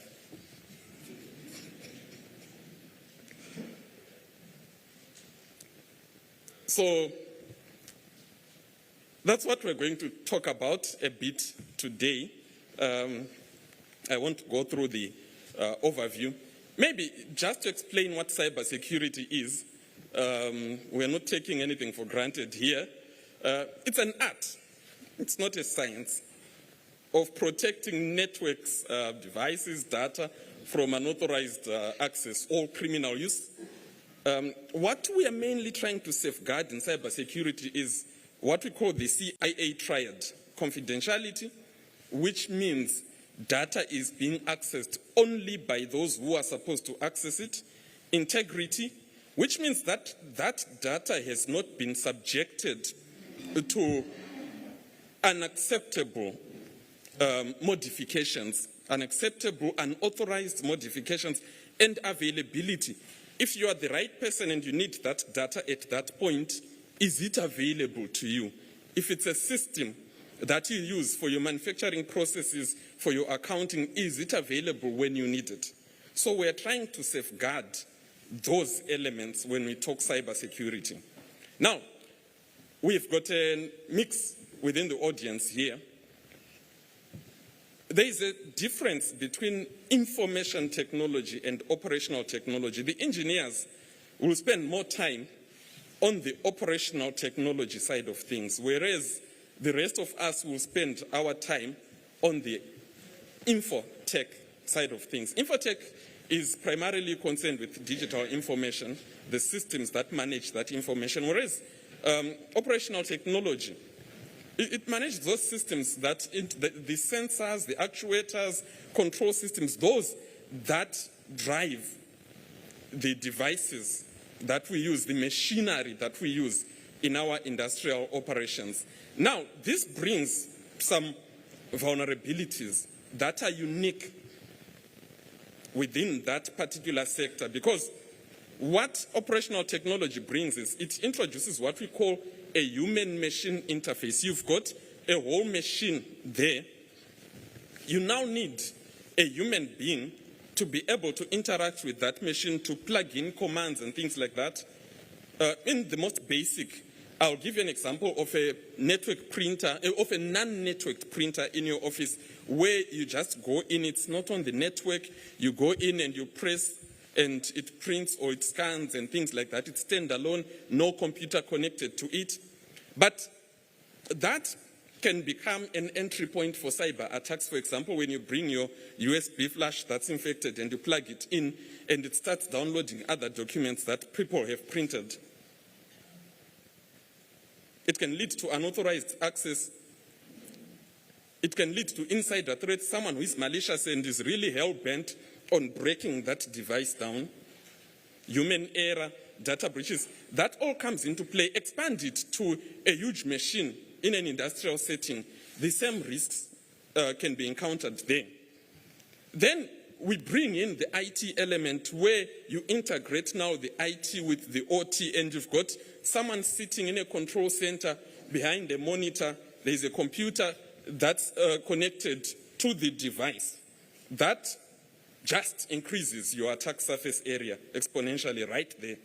And it now introduces risks that were not there previously, because you've just expanded and brought in some computer that might not even be well updated, that is not receiving patches. By patches, we are talking about security updates that are released by these manufacturers, device manufacturers, to cater or to address any weaknesses that they might pick. And then imagine having that in a setup that is not properly segmented, where the same computers that they are using to go on Facebook and to go and download whatever and to do crypto mining are the ones that they use to access your industrial machines, to put configurations, extract reports. Then we also have organizations that have introduced large language models. These leverage the vast amounts of data that we have at our disposal to do perhaps predictive maintenance, where you're saying, okay, this machine has done enough hours, we now need to put it in for service, to predict wear and tear, to detect anomalies, temperatures are too high and things like that, decision support. Now, all that data can leak. It's a possibility that has just been introduced. And your adversaries can ride on that data to do all sorts of things. Now, let's look at the future a bit. The previous presenter spoke about the future at the end. I'm going to put it right at the beginning. We're going to see, like from the last presentation, greater adoption of technology. It's advancing, we're going in that direction. And everyone has spoken about artificial intelligence. Artificial intelligence, it's good on one end, but on the other hand, it has given immense power to cyber attackers. You won't imagine what they are able to do. Then bring in this issue of quantum computing. When we talk quantum computing, we are talking about very fast processors, very fast computers. Now, why is it a concern here? It's a concern because most of the data security aspects that we have, when WhatsApp tells you that, don't worry, you can send whatever, no one will be able to intercept that. Even your government can't intercept it, it's encrypted. What are they riding on? They are riding on what they call irreversible encryption. What makes it irreversible? How can it be irreversible when it was created by a machine programmed by men? Can we think about it? Now, the irreversibility is not in the fact that it's not possible, but the complex mathematical formulas that are used to encrypt. By encryption, we mean changing your data into a format that is not decipherable. The formulae or formulas that are used mean that it will take months, maybe years, even hundreds of years to decrypt that traffic, that data. But with quantum computing, where we are talking years, it brings it down to minutes. So that trump card is immediately taken away. So where someone thought, in 100 years I won't be around, so I would rather not start this hacking process. The moment you tell them you can do it in 20, they will jump right on and try to decrypt your WhatsApp. So that's why quantum computing is. Then deepfakes. Let me just highlight a case that happened last year. It's in one of the slides, but maybe I won't get to those slides. But there is a company where someone in the finance department was instructed to make payments totaling 25 million US dollars. And they had their own doubts. So the CFO initiated a virtual meeting. They said, no, let's have a meeting to discuss this. The whole team will be there. So they initiated the meeting, they held the meeting, the whole finance team was there, they discussed the modalities and everything. They finished and the payments were authorized, 25 million gone, and thereafter they realized the meeting was fake. Yeah, it happened. So a whole meeting where they thought they were with their workmates and they were the only real person in there. The rest were these things that we call deep fakes. The voices were imitated, the videos, the images were imitated, and payments were approved and the company lost out. And it's happening. It's a true story. Then, in response to that, we are going to have evolving regulations and standards to try and address these issues. Now, a data breach, should your data be accessed, should your systems be accessed through a cyber attack, it's going to be very costly. I won't dig into that, but I think most of us are represented amongst the sectors that we see there, and the figures are growing. Now, why would someone attack us? We are in Africa, we are Zimbabwe, we are poor. Why would someone want to attack us anyway? Well, there are a lot of reasons. Number one, Africa is being used as a training ground by hackers. Why? Because even if we catch them here, what are we going to do to them? If some Brazilian hacks us and we even pick it that they are hacking us, then what?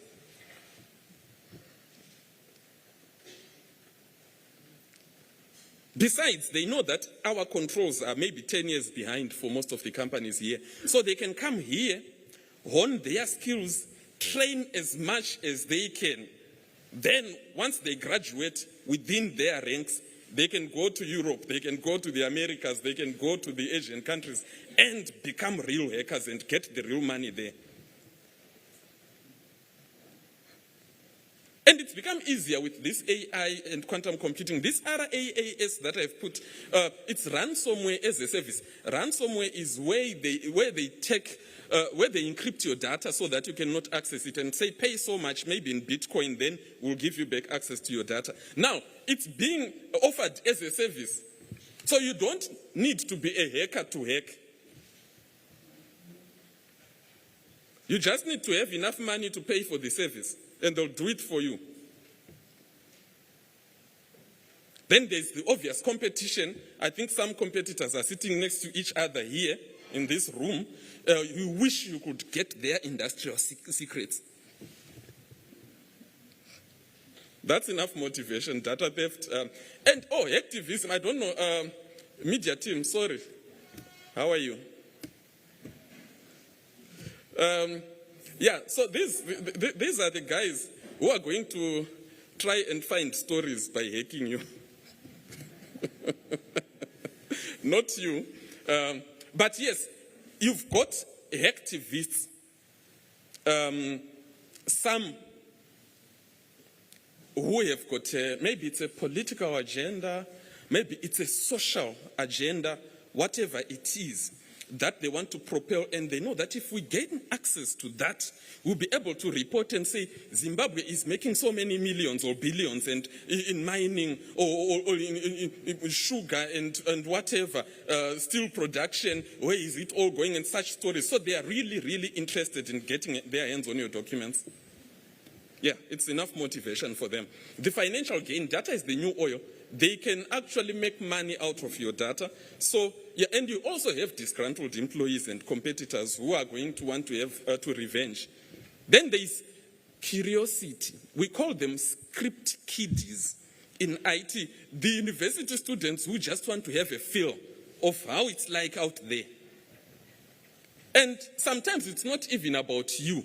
You are just part of the supply chain. They want to fix someone down or somewhere ahead in the supply chain, but the one they can get to is you. So sometimes you are attacked and it's not even your fault. You are not even part of the story. You just happen to be in the way. And you're insider threats. So there is enough motivation.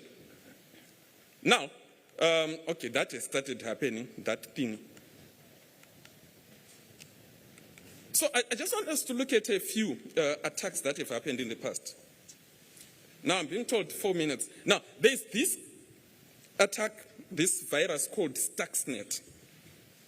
It's known as the first cyber weapon. It was used to disrupt Iran nuclear enrichment plants.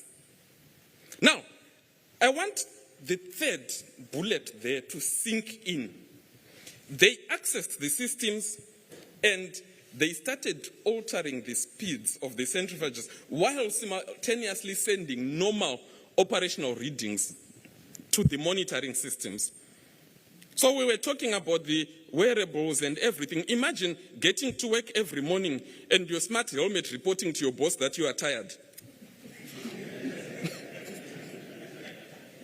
Perennially. Now, this is what happened. So for a while, they thought everything was normal. Yet, while everything seemed to be normal behind the scenes, those nuclear components were decomposing themselves to destruction. By the time they realized it, they had lost 1,000 of them. Now, bring it closer to your own setting, to your own organization, because it's happening, it's out there. Yeah, this one we've talked about it. There was a water plant that was attacked in the United States. So cancels, that can happen. Then there was this case, we heard about the transport management system.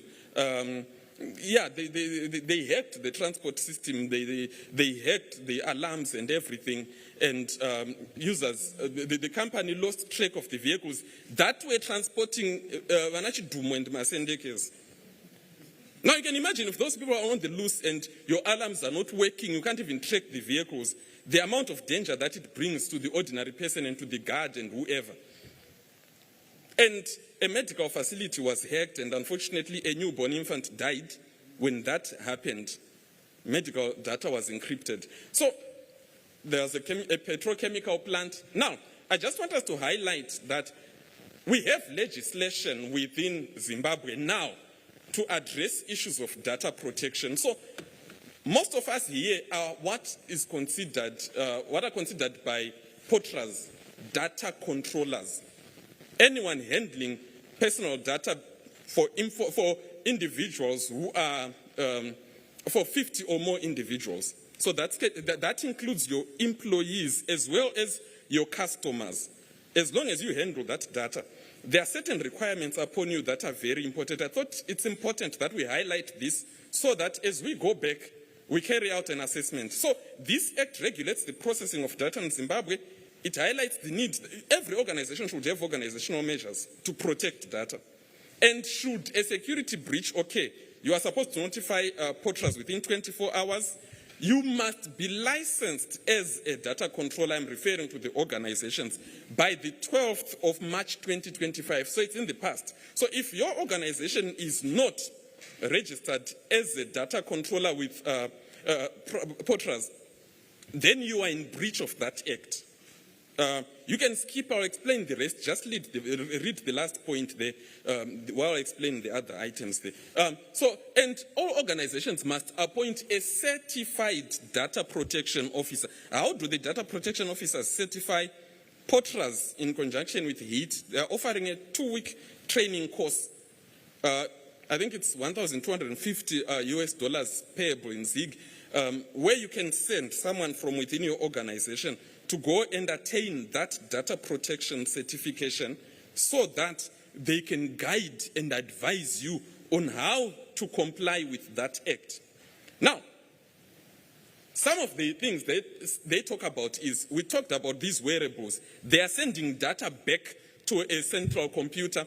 That data can be used in analysis, and it can be used to fire someone or to take away their bonus. The Cyber and Data Protection Act says you cannot rely on automated decisions, entirely automated decisions. The machines are there to assist you. The decision has to be yours. You have to make an additional assessment. Don't just extract a report from your machine and say you are fired. The machine says you're always tired. That's what the Act is saying. They are saying if, as organizations, you are sharing data, you have a shared responsibility. If the data leaks from one organization, you are also responsible. So you need to have in place what are called data sharing agreements. And whenever you introduce a change, you need to have what is called a data protection impact assessment. Carry that out, produce a report to say, we've assessed this new technology that we've brought in. This is how it's going to affect our data protection, and this is how we are going to mitigate or address these. And the last point, any CEOs here, if they are not here, please pass the message back to them, because the Act doesn't put the responsibility upon the data protection officer. It puts it upon the CEO and says they will be liable to a fine up to level 11 or imprisonment up to 7 years if they are found not to be compliant. So we also bring in the issue of the wellness of our CEOs there. because should they be found in breach, they might not be very well. So the rest, I'll just skip this. Nssa IEC 62443, it's a standard cybersecurity standard for industrial automation. Your organizations are encouraged to certify and comply with that standard. That one is not a law, it's just a standard, but it will give you guidelines in case you're trying to imagine, what should we do? It's actually a family of standards with those ones also. And there's the role of leadership. I'll just pick one from there, that cybersecurity is now a board level issue. Don't bring it to the board when you've been breached and your operations are down for 3 days. It has to start right at the top. And a couple of recommendations there: unified security. Organizations, take it back to your IT departments. Ask, do you have AI-based threat detection technologies? Are you prepared for this quantum computing where we think our data is protected and we realize it's not? Zero trust security models, we don't know each other. We have to verify every time. And regular VAPs, always bring in consultants to assess your systems to see whether you are secure. Training and development, I was going to ask how many have attended security awareness trainings at your organizations, but my time is up. So I'm going to leave you with these two quotations. Security is not a product, but a process, from Bruce Schneier. It's not a product, but it's a process. It has to start somewhere, it has to progress, and it is continuous. And Jean Spafford says, I'll slow down on that one. The only truly secure system is one that is powered off, cast in a block of concrete, and sealed in a lead-lined room with armed guards. And even then, I have my doubts. Thank you.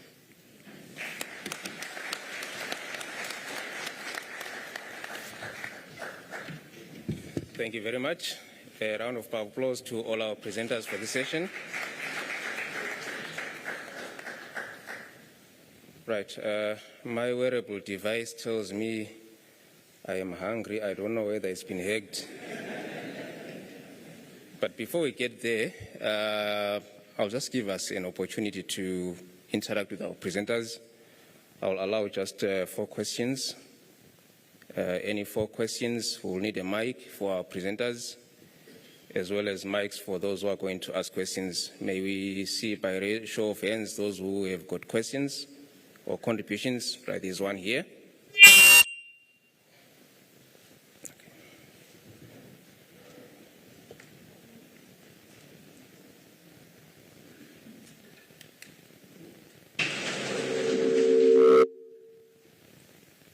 Right, question number 1. Yeah, mine is on the last part of the last presenter, where he was talking about data protection legislation, which puts the responsibility squarely on the CEO. So what now would be the need to appoint the data protection officers? Why not just appoint the CEO as the data protection officer? You got the question? Right, question number 2. Yeah, my comment or question also is to the last speaker, more or less looking at what he summarized in terms of the compliance needed in terms of data protection. When I look at many institutions that exist in our country, definitely they fit into the bracket of those who need to comply.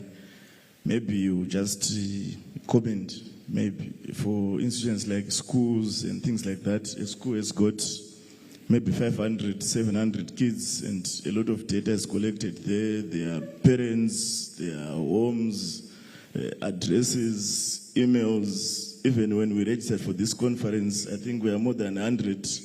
Our email addresses were collected and the like. So what's your comment in terms of compliance? Even maybe just a thumbs up figure. Okay, thank you. And next question. Thank you. Good morning, everyone. Mine is on our second presenter. You've given us the land preparation only starting from a land that has been used already. You've given us that, but when the land is being used for the first time, is the land preparation method the same? That's my first question. The second question, you told us that after your presentation, we're all going to be sugarcane farmers. Now, can you tell us on the condition and the regions? Is it only possible for us to grow sugarcane in the low veld, or there are other regions around the country that we can be able to plant sugarcane? Thank you. Thank you very much. There's a question there. Thank you. Morning. Someone amongst our presenters mentioned that technology is not to put people out of employment. My question is posed to Mr. Chigerwe from Hewlett. You have employed drones for spraying the fields. Have you not created a risk of unemployment whereby people will develop negative habits? Some of them might become thieves. How are you managing that? Thank you. Thank you. I think I'll just allow one last question, and then we'll give our presenters an opportunity to respond. Hello. Mine is not a question, but it's an encouragement. We're so worried as engineers, because what I have seen happening is shocking. What problems AI, automation, and robotics has introduced to the third world. I have seen massive job losses from companies who have automated. I have seen as the third world, we are now employing people from the first world unknowingly, because software and equipment that are pure, we cannot develop more softwares. Pakaita challenges, diagnostics are done remotely. In most cases, we have to call in people from abroad to come and do the major services and maintenance. Issues as the third world, we cannot develop these systems, so we are seriously disadvantaged. I have seen cases where pangoitama disagreements between the supplier who is abroad and the people in the third world. They just withdraw the services, and we are stuck with the system yet to invest millions and millions in.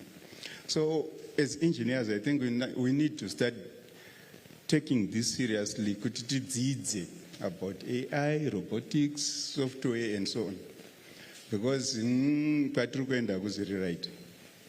My companies have actually retrenched more than half of their workforce after automation. Thank you.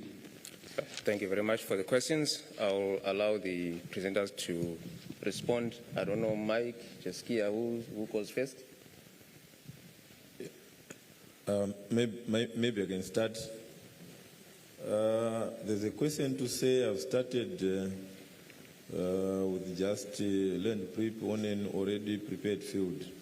Yeah, obviously, if it is a greenfield project, you need to start from bush clearing. Then you put your infrastructure. Then after your infrastructure is in place, then you go to the rotun which I was talking about. But you still need your reaping and the other operations which follow.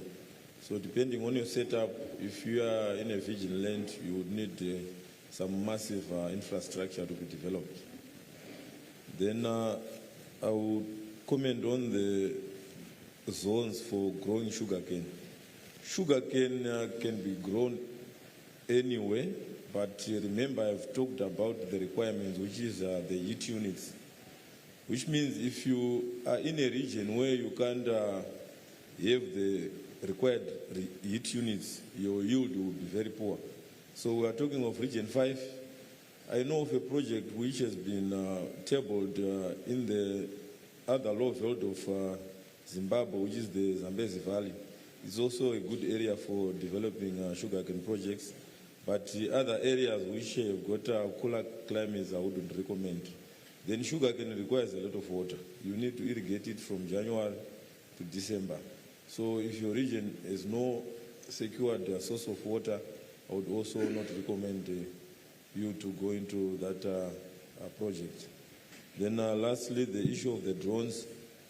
Yeah, it's true that technology takes away employees, but in our case, these are general employees. I was just talking to the minimization of their exposure on that particular operation. But if they are not spraying, they can do other operations which I was talking about, like the weeding, the irrigation, and other activities which happen in a section. So in a way, we are not going to be retrenching, but just reassigning the activities. Thank you.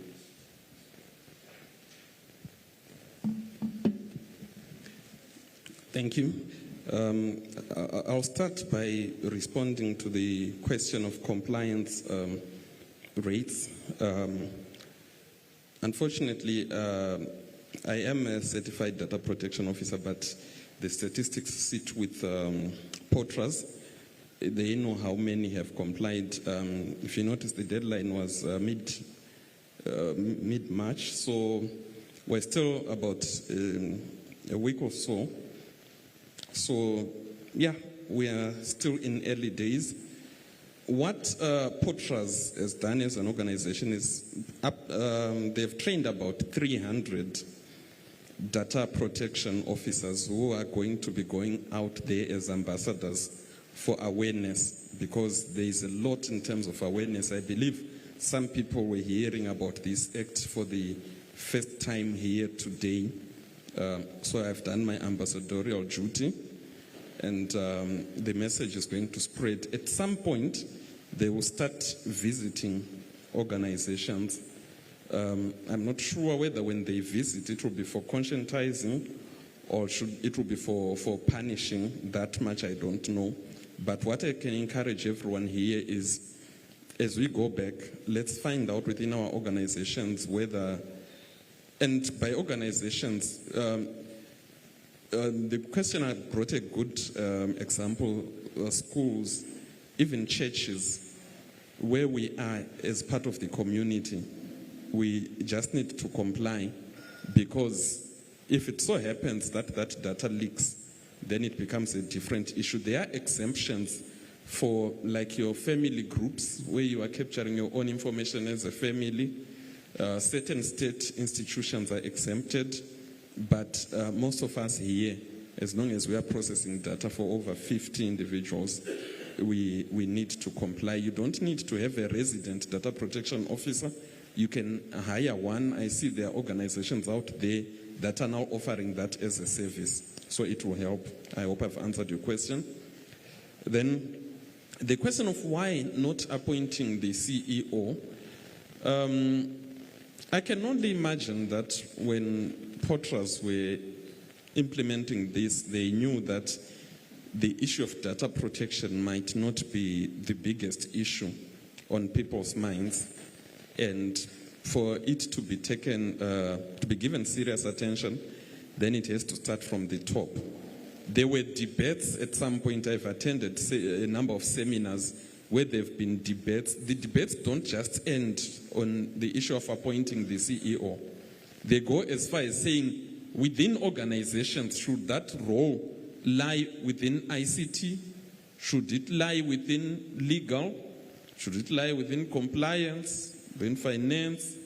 All those debates. And Potras have said, we are not going to prescribe. We are not even going to prescribe whether you create it as a full-time role or as a secondary role.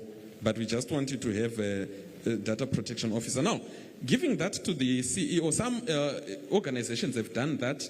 Potras have also allowed for joint DPOs, where you can register maybe 5 individuals as your data protection officers, but one has to be registered as the main one. Why it might not be feasible for the CEO, it's because they have to train, they have to write an exam, which the last group that wrote, I'm told, the percentage, the pass percentage was a bit thereabouts, so your CEO might fail. All right, so they're supposed to sit for that, and after certifying, they have to maintain the certification points. QPDs, for those with professional certifications, they have to attend these seminars continuously, They have to do a gap analysis to see where you are. They have to do a data protection impact assessment. There are many templates that they need to keep updating continuously. So that's responsibility that's going to definitely push to someone else.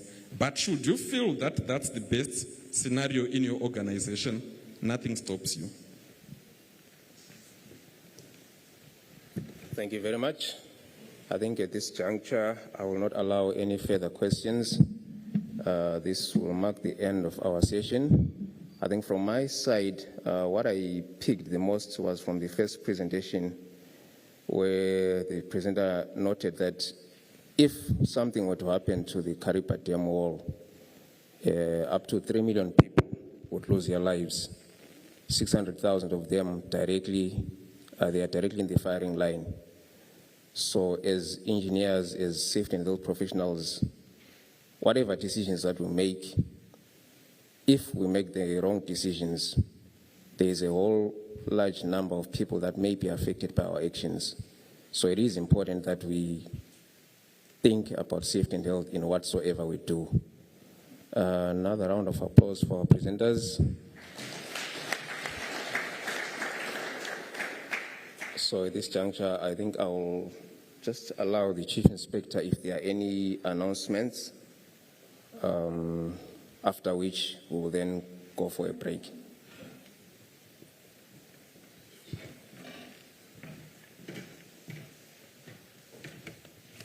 Not really. I don't think there are any announcements for now.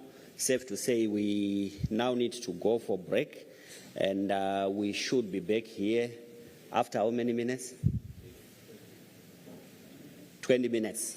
So after 20 minutes we are back. That's at 10:56, 10:54. Thank you.